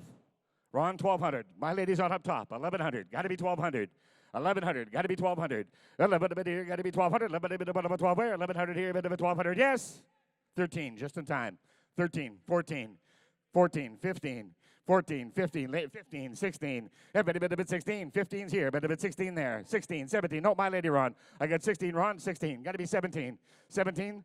16's on this side over here with Patrick. 16, 1700, 1600, 17, 18. At 1700, 1800. At 17, 18, 19. Here we go, 18. I'm not sure who's going to buy this. 18, 1900. At 1800, 1900. At 1800, Ron, my way. 18, 19, 2. At 9 bit of a 2, bit of a 2000. 19 bit of a 2, 2. Up to you, bit of a 2, 2. At 9 bit of a 2. What's the difference now? Just buy it. At 19 bit of a 2, 2. 2100. At 2000 bid. At 2100. At 2000 bid. 2100, Ron, you're all bit of a 2100. Yes. Yes? Well, I like this. Time out. We do. I got 19 here and Ron's way here. Sell them each one. And we don't even ask Bob. Let's do that. 1900 here, Ron, 1900 there. We raise double the money and 4 people get to go to that Edmonton Oilers game. There you go. Give me a big round of applause. Thank you. Well done. Well done. I love that. Hey, at 19 2 times. Hey, ladies and gentlemen, now we've got some competition because the Oilers package just brought $2,000 and we have one more Canucks package. And it's a great one. Ladies and gentlemen, here we go. We've only got a couple more items also. This one here is going to be 4 tickets to the 500 Club, an upcoming Vancouver Canucks home game during the 22-23 season. Pre-game tour with a Canucks alumni member. And they get some great alumni. Photo opportunity and autograph signing within the Canucks alumni. Intermission beverages for you and your group at the Crossbar Lounge. So, folks, 4 people, 500 Club, alumni experience. Ladies and gentlemen, let's sell. Here we go. Vancouver Canucks. Hi, ladies and gentlemen, what do you say right now? Hey, now, bit of a 2,000, bit of a 2-2, a 2, bit of a 2-2. Who bet $1,000? Oh, 1,000, 2,000, 3,000. Just kidding. I've got 1,000 with the lady right here. Bit of it 1,500. 1,000, 15. 1,000 here, bit of it 15, bit of it 12 and a half then. 1,000, bit of it 12.50. 1,000 here, bit of it 12 and a half. 1,000, bit of it 12 and a half. 4 tickets, 500 Club, alumni experience. I've got 1,000 right here, bit of it 12.50, bit of it 15. At 15 here, man, bit of it 1,500. I've got 12 and a half. Would you go 1,300? 12 and a half, bit of 13, 14. Here we go, 13, 14, 15. At 14, got to be 15, 14, 15. At 14, got to be a bit of 15, 14, 1,500. At 14, bid, bit of 1,500. At 1,400, a bit of 15. What a buy, bit of 1,500. Here we go. At 1,400 is a bid. Hands up high if you want to bid. At 1,400, do I hear 1,500 where? 1,600. A bit of 16, 15 here, bit of 1,600, 15, 16. I've got a 1,500 bid, about 16. Got to go. At 1,500 here, Ron, bit of 1,600 your way. 1,500, 16, 1,600. Sold it. $1,500 right there. John, $1,500. $1,500. Folks, next item is a feature item. Next item is a feature item. Listen closely. Fishing with Brendan Morrison and Willie Mitchell. Ladies and gentlemen, here it is. 8-hour trip for up to 3 guests. So you're buying it for 3 guests to fish with Brendan Morrison and Willie Mitchell. Imagine the stories, imagine the fish. Summer of 2023, you got lots of time to plan. Where are you going to fish? Tofino, BC. Beautiful. 1-night stay at the Tofino Resort and Marina. And again, fishing with Brendan and Willie, ladies and gentlemen. 8 hours of fishing. Let's sell away. Tofino, BC. All right, let's go. Who's got a bit of a crowd here? Got a bit of 7,500. Where? Bit of 75. At 7,500. I need 7,500. What? We'll bid $5,000 then. We'll bid a bit of 5,500. 4. We'll bid $3,000. We'll bid a bit 3,300. A 3. But a bit of a 3. Bit of a 3. But a bit of a 3. But you got 3. Now 5. A 3. But you got a bit of a 5. Bit of a 35. I can't see too much, guys. You're doing a good job on the floor. I got 3 bid. I need 3,500 where? A 3. But you got a bit of a 5. Got to be worth 5, 6 grand. 3. 35. Tofino. A 3. Got a bit of 5. Fishing with Brendan and Willie. A 3. Got a bit of 5. But a bit of 3,500. A 3,000 here. Bit of 35. But you got a bit of 5. But a bit of 35. A 3. Got a bit of 5. But a bit of 35 where? Bit of 3,500. You know, I mentioned I didn't auction much during COVID, like none, and I didn't practice, so my chant isn't that good. And be honest, I just want to check how many people, and be honest, how many people don't understand every word I say? Hands up, please. At 35, bit of 4, bit of 45, bit of 5. Don't feel bad. I've done that over 2,000 times, and it's worked every time. Anyway, I've got Ron at $3,000. This is a great trip. It should bring 5 grand. 3 bid, 35. Couple more items. 3, 35. At 3 bid, got a bit of 5. 30. I don't want to miss anybody. 3,500. At 3,000 bid. 35 where? 3. Got a bit of 5. Bit of now 4. At 35 bid, got a bit of 4. 35. 4,000. We should have started here, then gone up. At 35, got to go. Bit of 4. 4. At 35, got a bit of 4. Bit of 4. Bit of 7.5. My lady's on. At 3,500. Now 4. Right here. Gentleman's on. 37.5. Now 4. I got 3 different bidders. 4,000. At 40 bid, got a bit of 4 man. Bit of 4. It'd be fun. 4,000. Tofino. At 40 bid, got a bit of 4. 4. At 4, got a bit of 4 man. Bit of 4. 4. But 4,000. I got 7.5. Go 4. How about 3,800? Because I like you. 3,800. 3,800. No pressure here. 3,800. At 39. At 30 bit of 9. Got 39. Now 4. 39. Got a bit of 4. 41. Here we go. At 4. Ron, you're out. 4,100. At 4 bit, got a bit of 1 Ron. Bit of 40. But I got to go. 4's on this side. 4. At 4,100 where? I got 4,000 with Patrick. I need 4,100. At 4,000 bid. 4,100. Yes. Sold it. $4,000. Buys right here. Thank you. All bidders. $4,000 and sold. $4,000 last one. Folks, next one, somebody's going to get to go to Mexico for a whole week. This is a cool package. So you get to pick from 5 different 5-star resorts. You choose your resort. The resorts are in Acapulco, Nueva Vallarta, Cancun, Riviera, Maya, Los Cabos, and Puerto Penasco.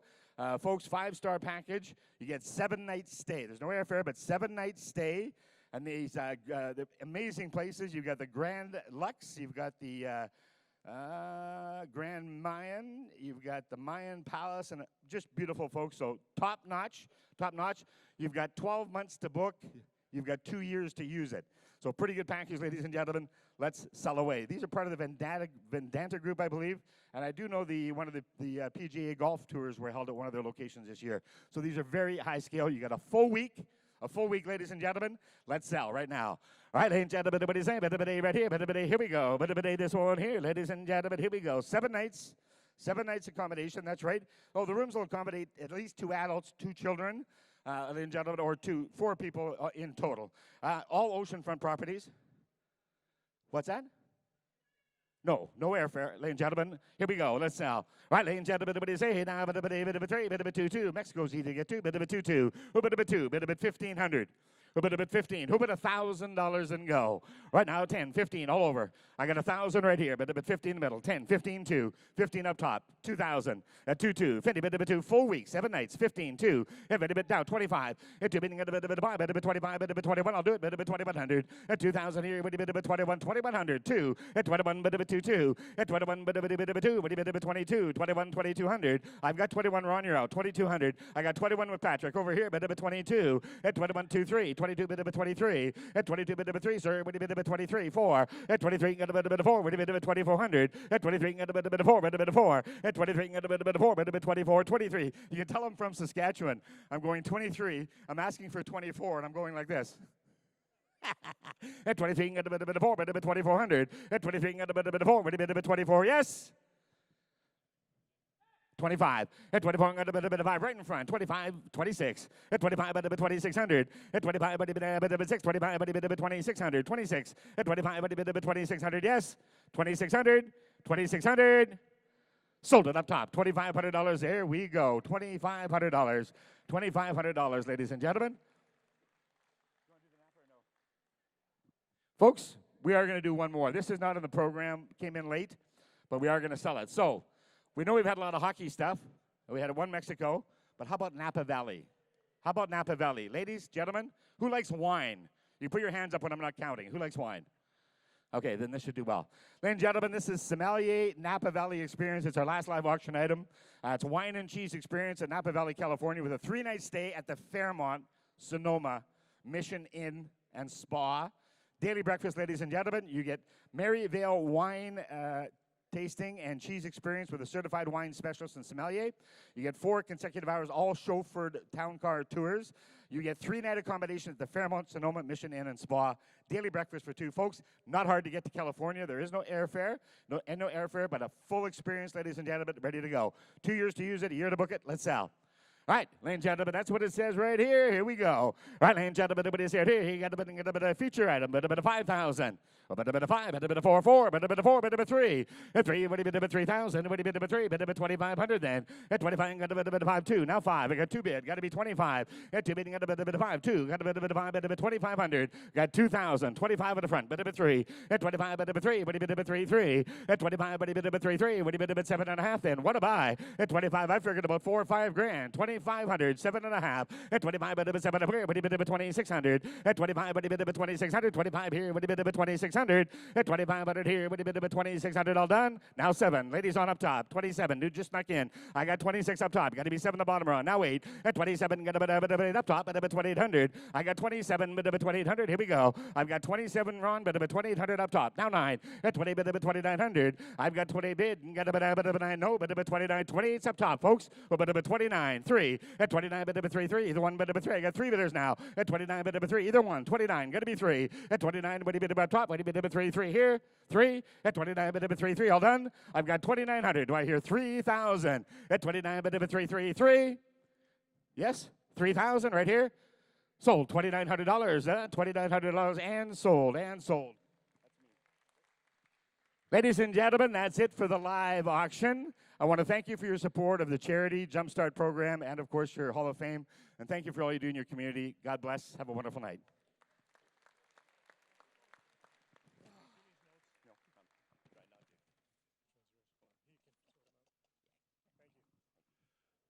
Thank you, Bill, and thank you for opening your wallets for the British Columbia Hockey Hall of Fame. That was great.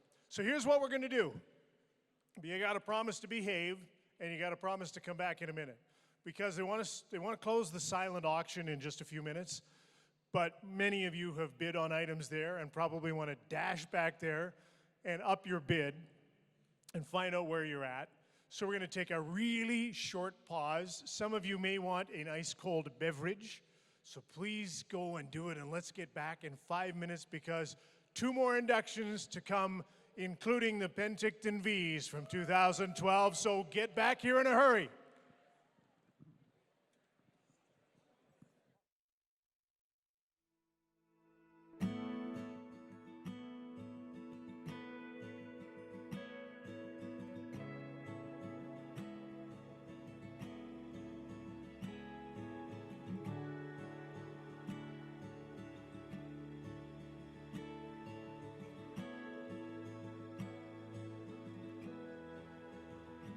If the words will not come out, if I'm struggling without you with this song, help me see what's wrong. If I'm running out of time, if you pull ahead and I'm picking up the rear, if I throw the race out of fear, help me from there to here. If I'm falling out of touch, if the effort seems too much for me to make, show me what's at stake. Break the news, you've had enough. Say the road with me's too rough and not to steer. Point me away, find me here. Blame me for pouring your tears, your tears. I'm the reason you're leaving me tired and worse for wear than you were.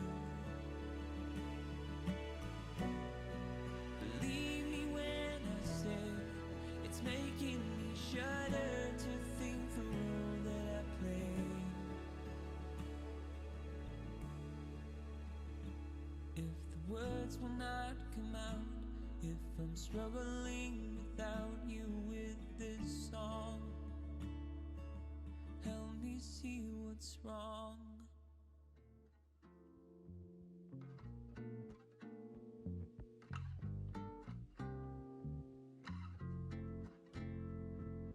Maybe you don't care about the things I do.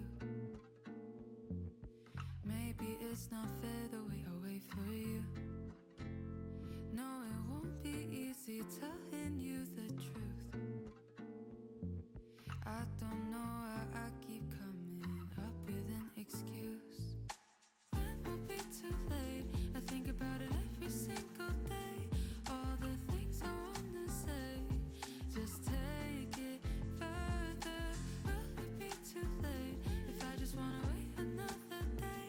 Shouldn't wait for you to say, let's take it further. Just take it further.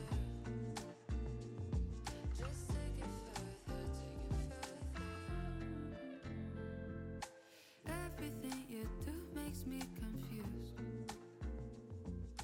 'Cause you make me wonder if you want this too. No, your confidence should make it easy to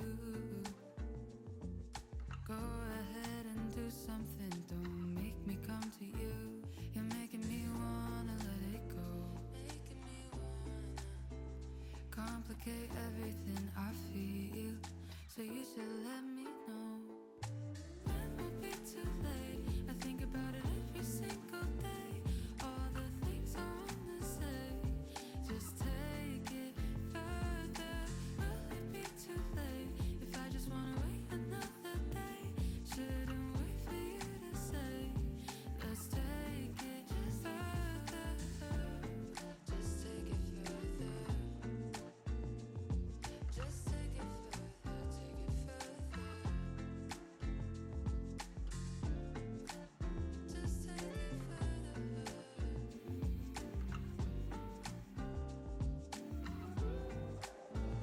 Whenever I'm lost, you make time. Help me leave all my worries behind. You can tell when I'm trying to lie.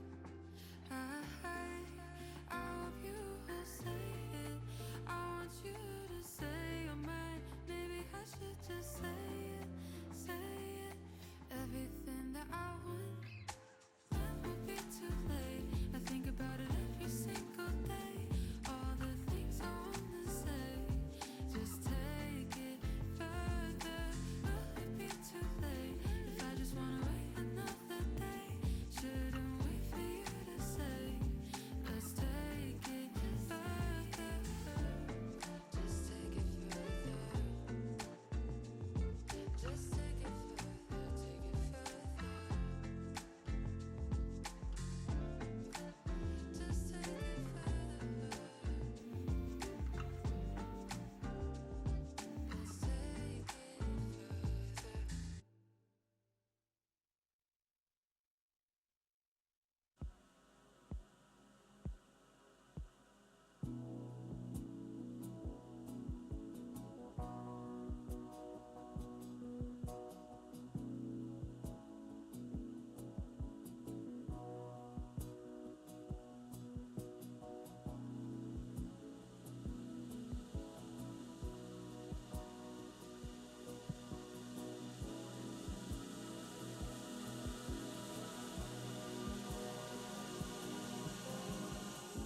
I'm not in love,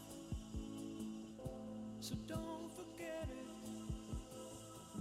It's just a silly phase I'm going through. And just because I call you up, don't get me wrong, don't think you got it made. I'm not in love, no, no.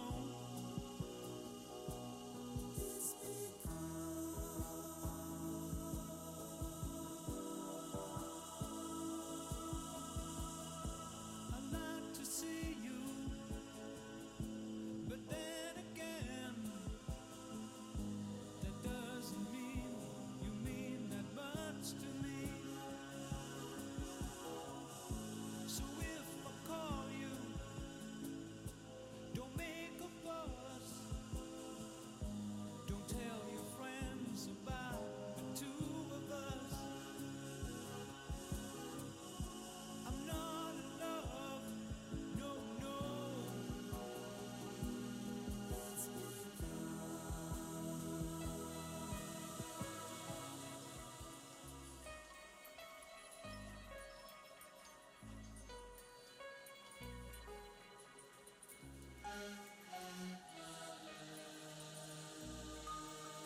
I don't know why, but every time I wrote the words, they would never rhyme.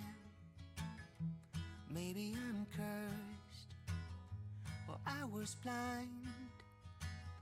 Searched for a chord that I couldn't find.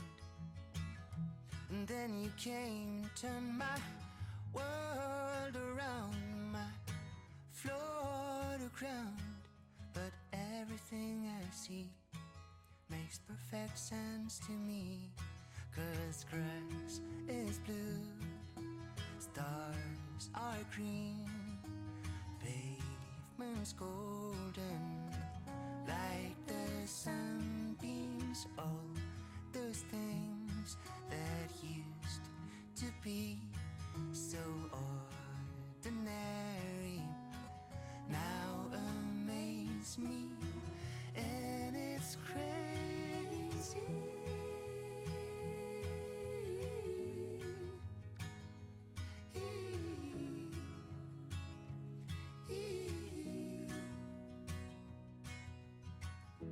Slowly revealed all my true colors again. Softly erased all my emptiness. Ladies and gentlemen, drag your friends back in here. Drag your drinks back in here. Our induction ceremony is about to continue. Please make your way back into the club seat section.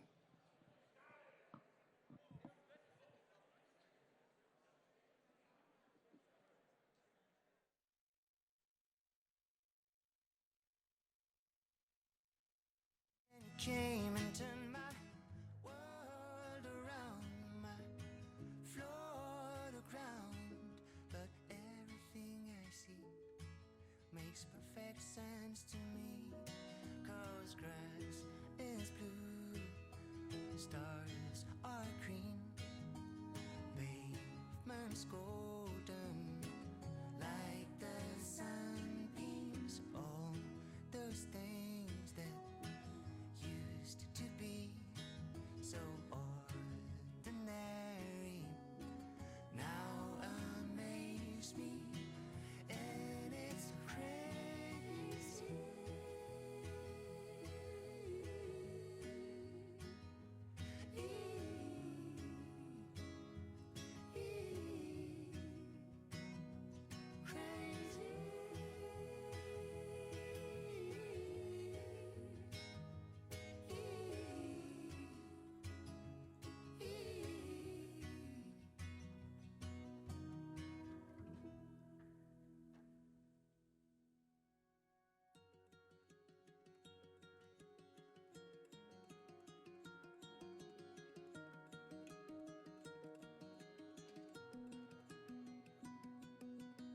Such a beautiful night to make a change in our lives. Did you guys hear about the trade?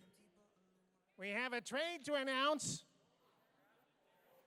Calgary Flames, led by Brad Treleving, former Penticton junior hockey player, Penticton native, and a member of the board of the BC Hockey Hall of Fame, has traded Matthew Tkachuk to the Florida Panthers for Jonathan Huberdeau, Mackenzie Weegar, very good defenseman, and a first-round pick amongst a couple of other things. And Matthew Tkachuk has already signed a long-term deal to play in Florida.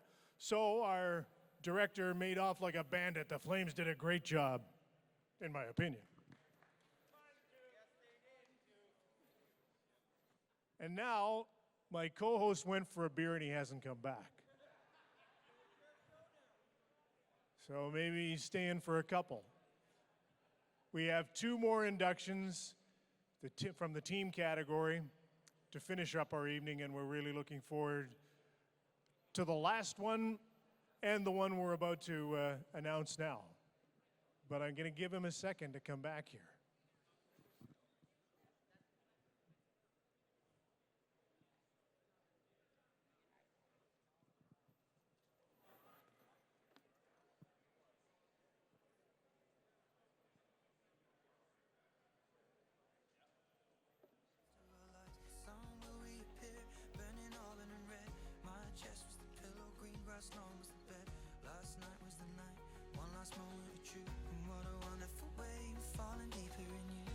was out feeling nervous when things were going so perfect.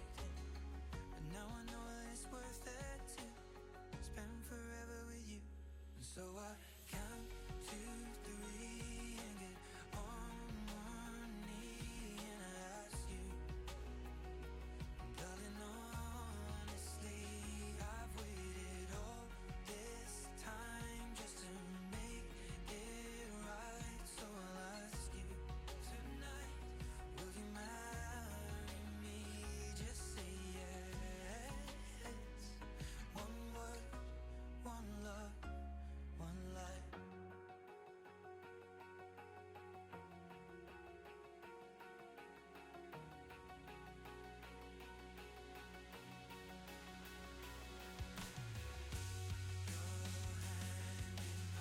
Some things were just meant to be. Hearts intertwined. Some things were just meant to be. In perfect time. Some things were just meant to be. Oh, you and I. Some things were just meant to be. Some things were just meant to be. Hearts intertwined. Some things were just. All right, everybody, welcome back. Welcome back, everyone. We'll cap our evening now with 2 teams that are being inducted into the British Columbia Hockey Hall of Fame. Unless, of course, my partner, Jim Ralph, has something he wants to talk about. Well, what I thought we would do, how many people know that Jim Hewson is a multi-sports broadcaster, that Huey's done baseball games at the major league level as well? Okay, well then I'll tell you, Jim Hewson actually has done other sports as well, and I know you did Montreal Expo games with Duke Schneider. That was Dave Van Horn. Oh, Dave Van Horn did games with Duke Schneider, and they were really good. But one thing I will say about baseball, and we go through this in hockey, where you have so much, you have a lot of time to fill sometimes, but baseball announcers, I think, have the toughest job, and you've done this. That there's so much time to kill between pitches, between pitching changes, between batters, and between innings. That one of the problems they have is they get more caught up in their own stories and personal anecdotes than the game they're supposed to be calling in the first place. So to give you an example, we'll join Dave Van Horn and Duke Schneider in San Diego with the Montreal Expos in the top of the 9th inning. Okay, go ahead. So Moise Ohlund is the batter for the Expos here in the top of the 9th inning in San Diego. Runners at second and third, 2 out, Expos down by 1. And you know, Duke, Moise has struggled of late. He's 0 for 53 coming into this afternoon's game. Moise 0 for 4 so far tonight. Has struck out twice to the bases loaded and hit into a couple of triple plays.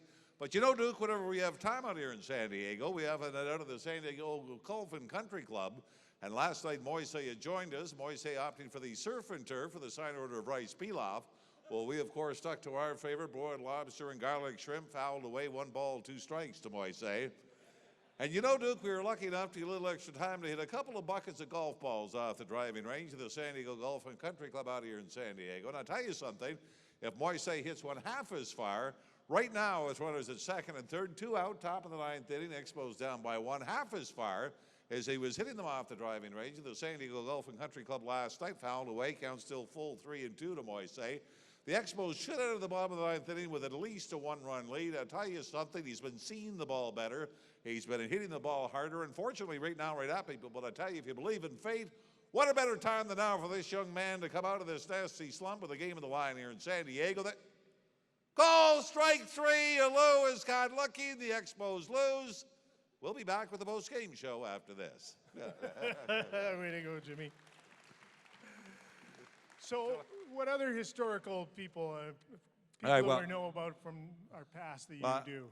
How many people here, just by applause, because we can't see very well, remember Casey Kasem? The long time, there we go. I actually did some research and did find out this was actually on his America's Top 40 countdown in the long distance dedication category years ago. I'm Casey Kasem, and welcome back to America's Top 40 Countdown. Time now for our long distance dedication. Jim Hewson from Fort John, BC writes, Dear Casey, I grew up in northern BC, but used to spend the summers at my uncle's farm. Well, during my 14th year, I became quite fond of a young sheep. Well, those days are gone now, but the memories remain.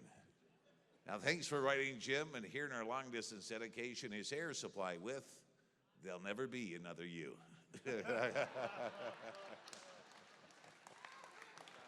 Oh, that's awful, but thank you very much. Okay, I have an announcement to make again. This is about the silent auction. You've had a chance to get your bids in. The silent auction is about to close as I speak. So if you got your bid in, it's done. But here's the deal. Nobody leave the building without paying. Please stop at guest services. If you know that you've bid on something that you're pretty sure you've got, please stop before you leave, pay for the item that you purchased, and if you need to check, everything will be at guest services, so if you need to check once more, but I think most of you have had a look in the last couple of minutes and know whether or not you purchased something, so please pay for it on the way out. Back to our induction ceremony. It was 20 years ago. It was a little longer than that. I think it was only 24 years ago that the Edmonton Ice moved to Cranbrook and became the Kootenay Ice.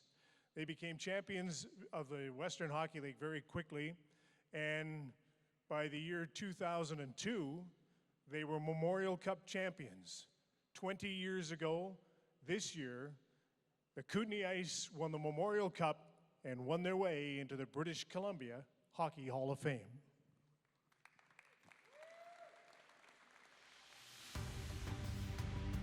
Just 4 years after their arrival on the scene, the Kootenay Ice brought a Memorial Cup championship to the city of Cranbrook.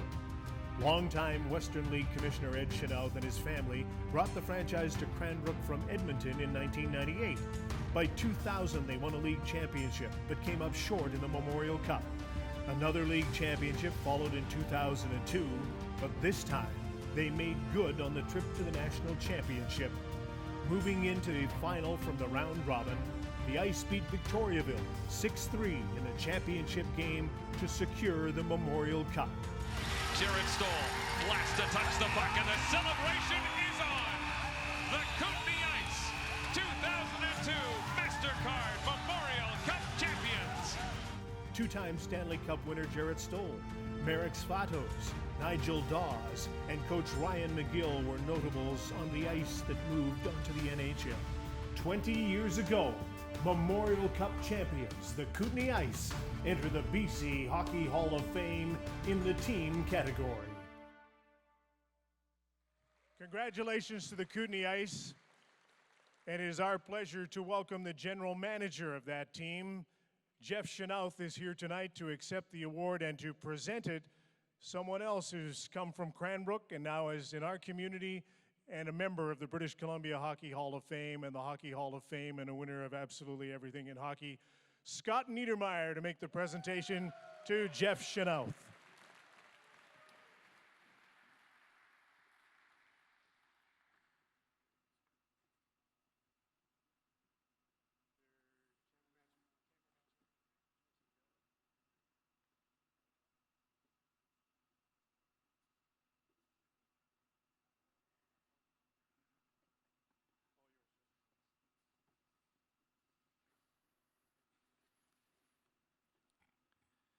Good evening, ladies and gentlemen, Hall of Fame members, selection committee members, and fellow inductees.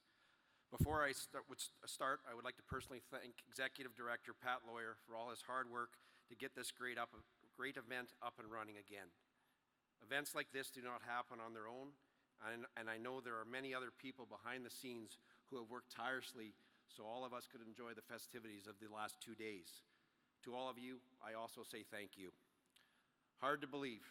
It's been 20 years since the Kootenay Ice captured the Memorial Cup in 2002. To be recognized by the BC Hockey Hall of Fame for this achievement is something that my family is very proud of. Over the past few days, many memories have come back to me as I've had time to think and reminisce about the players, the staff, and the fans of Cranbrook. It was a special time and something I appreciate even more as I get older. My late father, Ed Sharrers, moved the then Edmonton Ice Hockey Club to Cranbrook in August of 1998 and renamed them the Kootenay Ice to represent the entire East Kootenay region. It was the start of a very special run of success for our hockey club. 3 WHL championships, 1 Memorial Cup, 17 straight years in the playoffs, including a WHL record, 16 consecutive seasons with a 500 or better record. For those who do not know, people in hockey say the Memorial Cup is the toughest trophy in sports to win. You have to win 4 rounds in your own league to even get there, and then you have to play a single round robin against 3 teams that you've never played before. We went to our first Memorial Cup in Halifax in 2000 and promptly went winless in 3 games. As an organization, we talked about the experience and how we would approach it differently if we were ever fortunate enough to get to another Memorial Cup. Well, that time came just 2 years later. There are many ups and downs throughout the season, and it's how your team deals with that adversity that will hopefully help you down the road when you're playing meaningful games. Well, the 2001-2002 season had many ups and downs. A new general manager, yours truly, the New York Rangers keeping your starting goaltender, Dan Blackburn, as an 18-year-old, your best forward, Jared Stoll, nearly cutting his thumb off with a steak knife at the end of September, the late Marek Svatos, one of our 2 import players, not being cleared to play for the first 2 months of the season. There was not much we didn't go through. We were very inconsistent through the first 2 months of the season, and in early December, we decided to shake things up and make a big 6-player trade with Swift Current. The 2 players we received in return, goaltender BJ Boxma and forward Duncan Milroy, were both impact players and played a huge role in our success. But it took to the middle of February for the team to gel as one cohesive unit. Even then, it was not smooth sailing, as we survived a huge 7-game scare in the first round of the WHL playoffs against Prince George.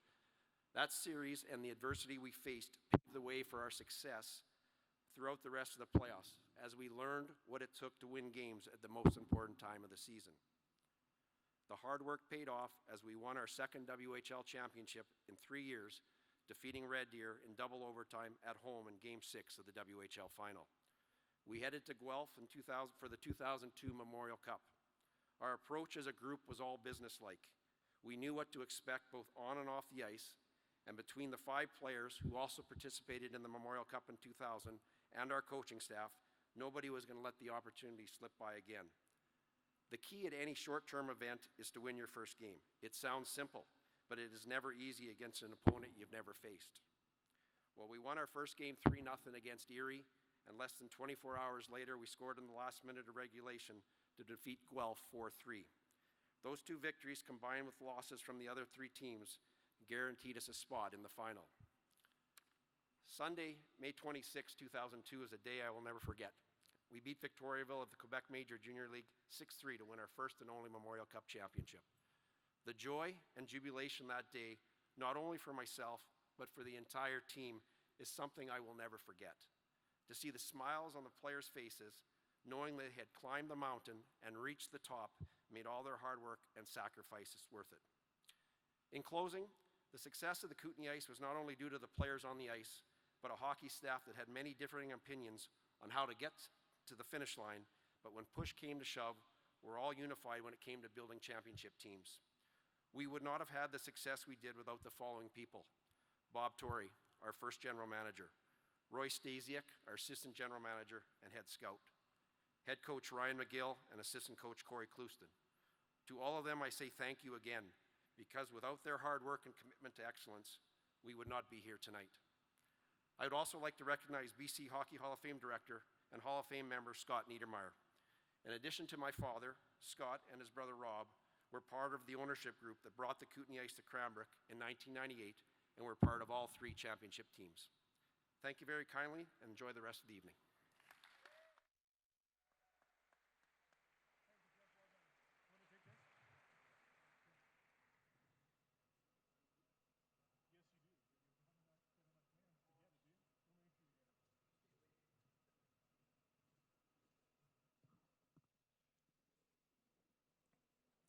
Congratulations, Jeff, and to the Kootenay Ice. And that brings us to the final induction of the evening. There are so many superlatives we could use about the Penticton Vees of 2011-12. I'm not into analytics, but if you looked at the numbers, even you would look at their record and say, they were good. Yeah, there's. And even Don Cherry might think, that was a pretty good team. Well, and I think one thing we've known, and you worked with Grapes for years, and I honestly owe him everything I've been able to do after hockey, because Don Cherry used to have a show called Don Cherry's Grapevine that he did out of his bar in Hamilton, and he had me on, and I was an 8-year minor leaguer, and he started saying, if you ever want to get a guy at a dinner, and I was just starting out, he's a guy to get. So I owe Grapes a lot, and talking to him after what happened with his dismissal, we thought, we're in a different time now, and political correctness, at least for the time being, is here to stay. And I always thought, I just want to stop you for a second because we don't have much time. Sorry, we don't have much time. We got to move along. Thanks, Ron. But I thought if there was a way that Don well, that wasn't even a shot. If there was a way that Don was able to come back, love it or hate it, I think he would have to sound more like this. All right, I gotta tell you something. First of all, how much time we got here anyway? Not much, whatever it yeah. is. I tell you something. Everybody knows I love Toronto. And 55 years, Toronto hasn't won a cup. I tell you, it's heartbreaking every year for Toronto fans. Every year, 31 teams. 31 teams. Everybody's upset they didn't win a Stanley Cup. And I got to ask one question. Why do we keep score? Why do we keep score? Everybody feels bad. Everybody's trying their hardest. I know Tavares makes $10 million a year. It's before taxes. A lot of people got to know we shouldn't be keeping score. Everybody should get a trophy at the end of the year. All right, another thing. I'm not saying it was me that said it, or I got to told you something like that, but I said in the 80s, we got to get rid of wooden sticks. We got to save the trees and the forests and everything. We've done that. We got the graphite. Way to go, Gary Bettman, on that. One more thing, to make the National Hockey League better, the NHL Bobby Hall's here, I know, and Jay Sharrers and everything like that. One penalty we got to get rid of in hockey is holding. Because I'll tell you something, everybody out there and all you kids out there, who doesn't need to be held? Every now and then, everybody needs to be held. It's 2022, so let's not go there with that being wrong or nothing like that. And I'll tell you another thing. I come out here, BC, and I look at the Hockey Hall of Fame here in British Columbia, and I'll tell you something, to see this many come out to this thing, you people, all right, I did it again. I'm gone. See ya. So much for the politically correct Don Cherry. Ladies and gentlemen, it's been a pleasure to have Jim Ralph with us tonight. Thank you, Jimmy. Told you the numbers are absolutely staggering. Most of you know them because you've seen them. One of the wonderful things that has happened at the BC Hockey Hall of Fame over the years is the team category has provided so many groups with an opportunity to get together, to have a reunion, to have some fun together, and to take a walk down memory lane together. And we were so excited when we heard that the only players from the Penticton Vees run of 11 and 12 that weren't able to make it are still playing hockey, as most of these players are, and a few of them had to get back to training camp or go to Europe. It was an incredible turnout. It's so good to see so many of their fans here. So good to see their billet families here. That was a tremendous season, and the Penticton Vees have skated into the British Columbia Hockey Hall of Fame. The numbers are jaw-dropping. There are few teams in hockey that can ever match the success and the winning ways of the national junior champion 2011-12 Penticton Vees. The hockey world took notice as the Vees didn't just set records, they shattered them. From November 11th through March the 9th, over 4 months, the Vees didn't lose a game, winning 42 straight times, eclipsing the previous mark of 29. Their 110 points in a 60-game season was a league record. The Vees won 54 of 60 games during the season, scored over 5 goals a game, and allowed barely 2. Yet the national championship didn't come easily. Penticton actually lost its first 2 games at the RBC Cup before regrouping to win the championship over Woodstock, New Brunswick. Makes his way to the net. Give it goal. Shoots. Scores! Joey Bennett! Overall, the Vees won 74 of 86 games played that season. They won the Fred Page and Doyle Cups before the national championship, and when the ice chips settled, they were the best of 133 junior teams in 10 different Canadian leagues. A season for the ages leads the Penticton Vees of 2012 to the BC Hockey Hall of Fame in the team category.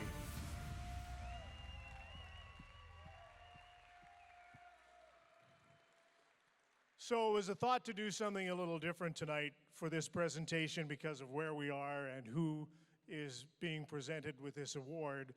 One of the things that we were talking about as we led up to the event and we knew we were going to be able to have the event again was about, where all the guys would stay when they came into town, and it was quickly pointed out to me that many of them had places to stay, that we wouldn't need hotel rooms, that billet families were opening their homes, and most of the guys who didn't stay with their billet families visited them. And so I thought, you know what, that's pretty cool 10 years later.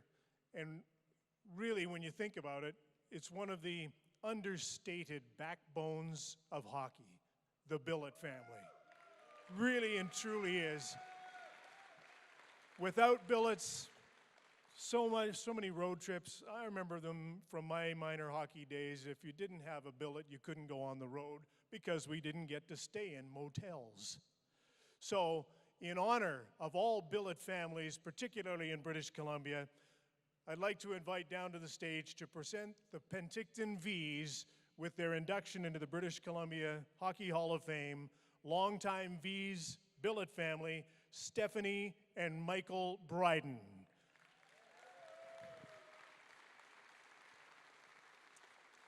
And now let's bring all the Vees up with them.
And there's more.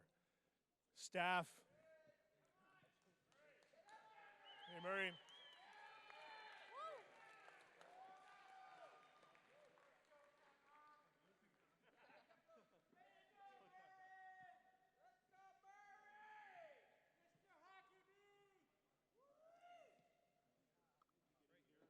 Yeah, I know.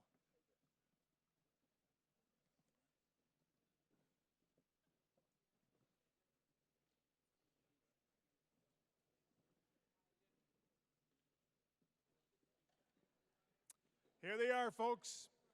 All of them, just about all of them, the 2011-12 Penticton Vees.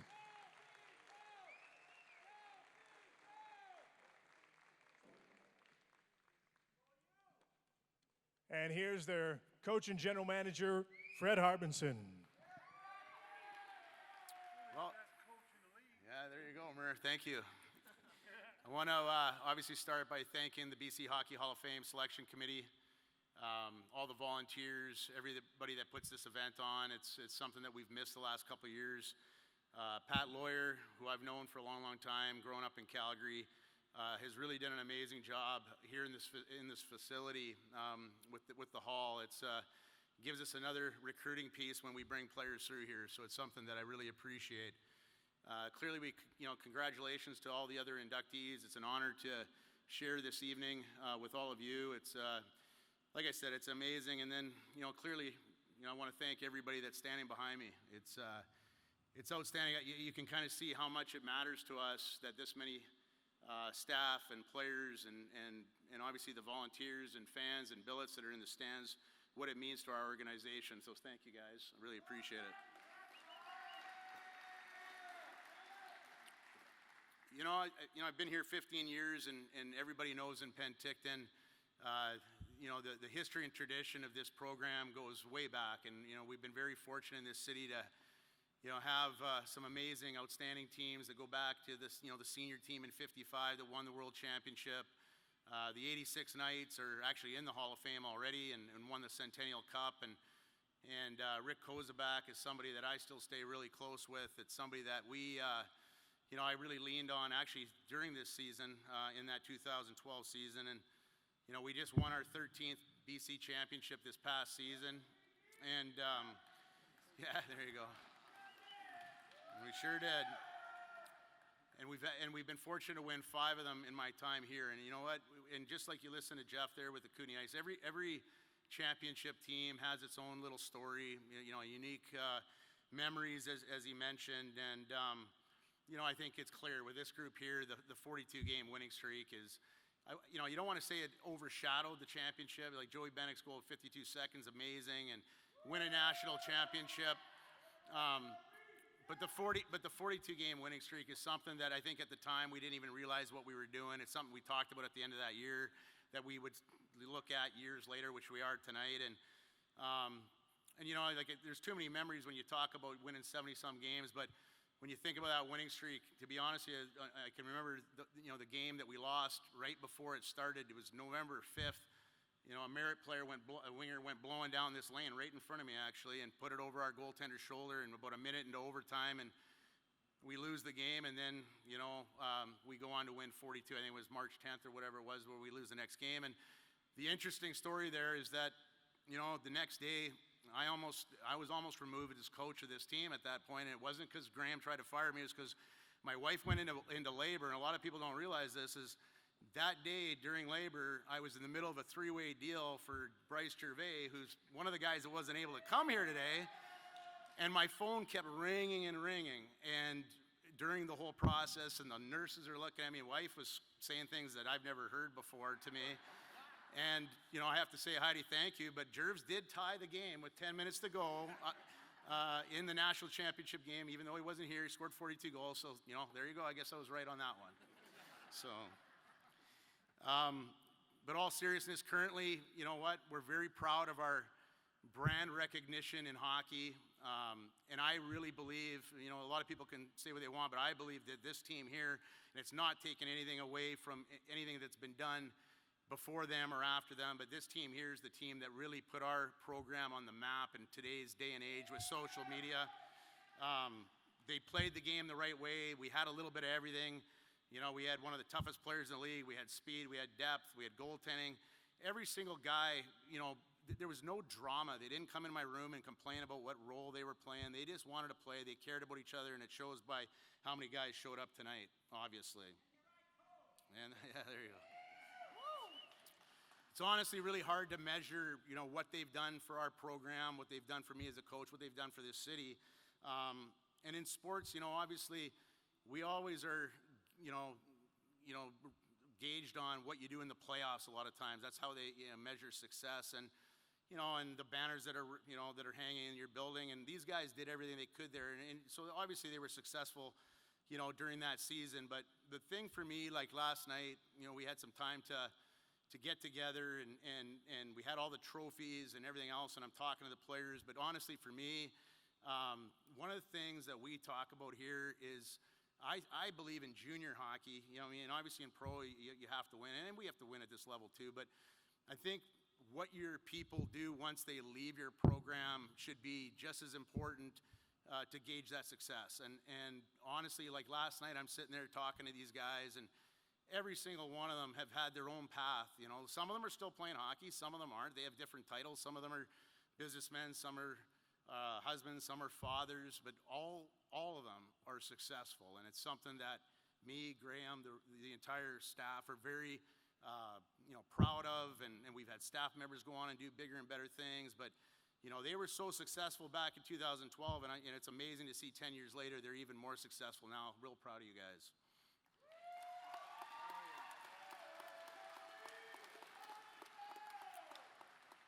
So again, I want to thank everybody for coming. I want to allow our captain, obviously it's always the players that win the championships, and I think Logan Johnson's a great story. He was a local player here, and over the years we haven't had a ton of local players, but Logan's dad, his uncle played for this program, and that was another neat thing about this team. Grant Nicholson, Bob had played here with the Broncos, Cody DePork, and another local here, and Johnny had won a championship. So a lot of neat stories, but I want Logan to come up and say a few words as our captain.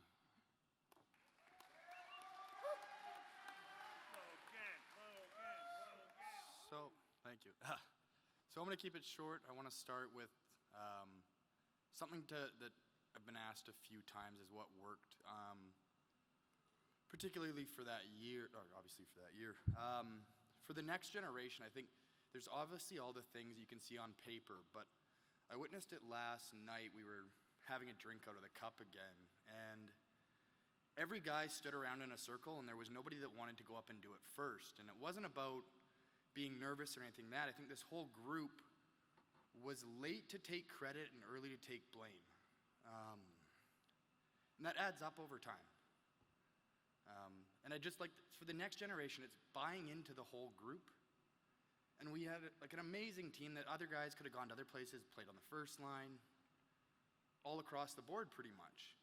But everybody bought in and sacrificed that year for that goal. And then secondary, I want to thank the community and the fans. Taking care of the forest so we could take care of the trees, and it all adds up together, and it was a heck of a lot of fun on our part, and I believe it was on your guys' part too. It's a positive thing to get to participate. So thank you very much on behalf of us, and hope you have a great evening. One more time, ladies and gentlemen, for your 2011-12 Penticton Vees in the British Columbia Hockey Hall of Fame. Congratulations, guys. Thank you, Fred. Well done. Well done, guys. And that, ladies and gentlemen, is our program for another year. So happy to be back. I think the new format worked. The hall looks great, and we're so happy to have all of you here. Thank you to the volunteers. Thank you to our sponsors.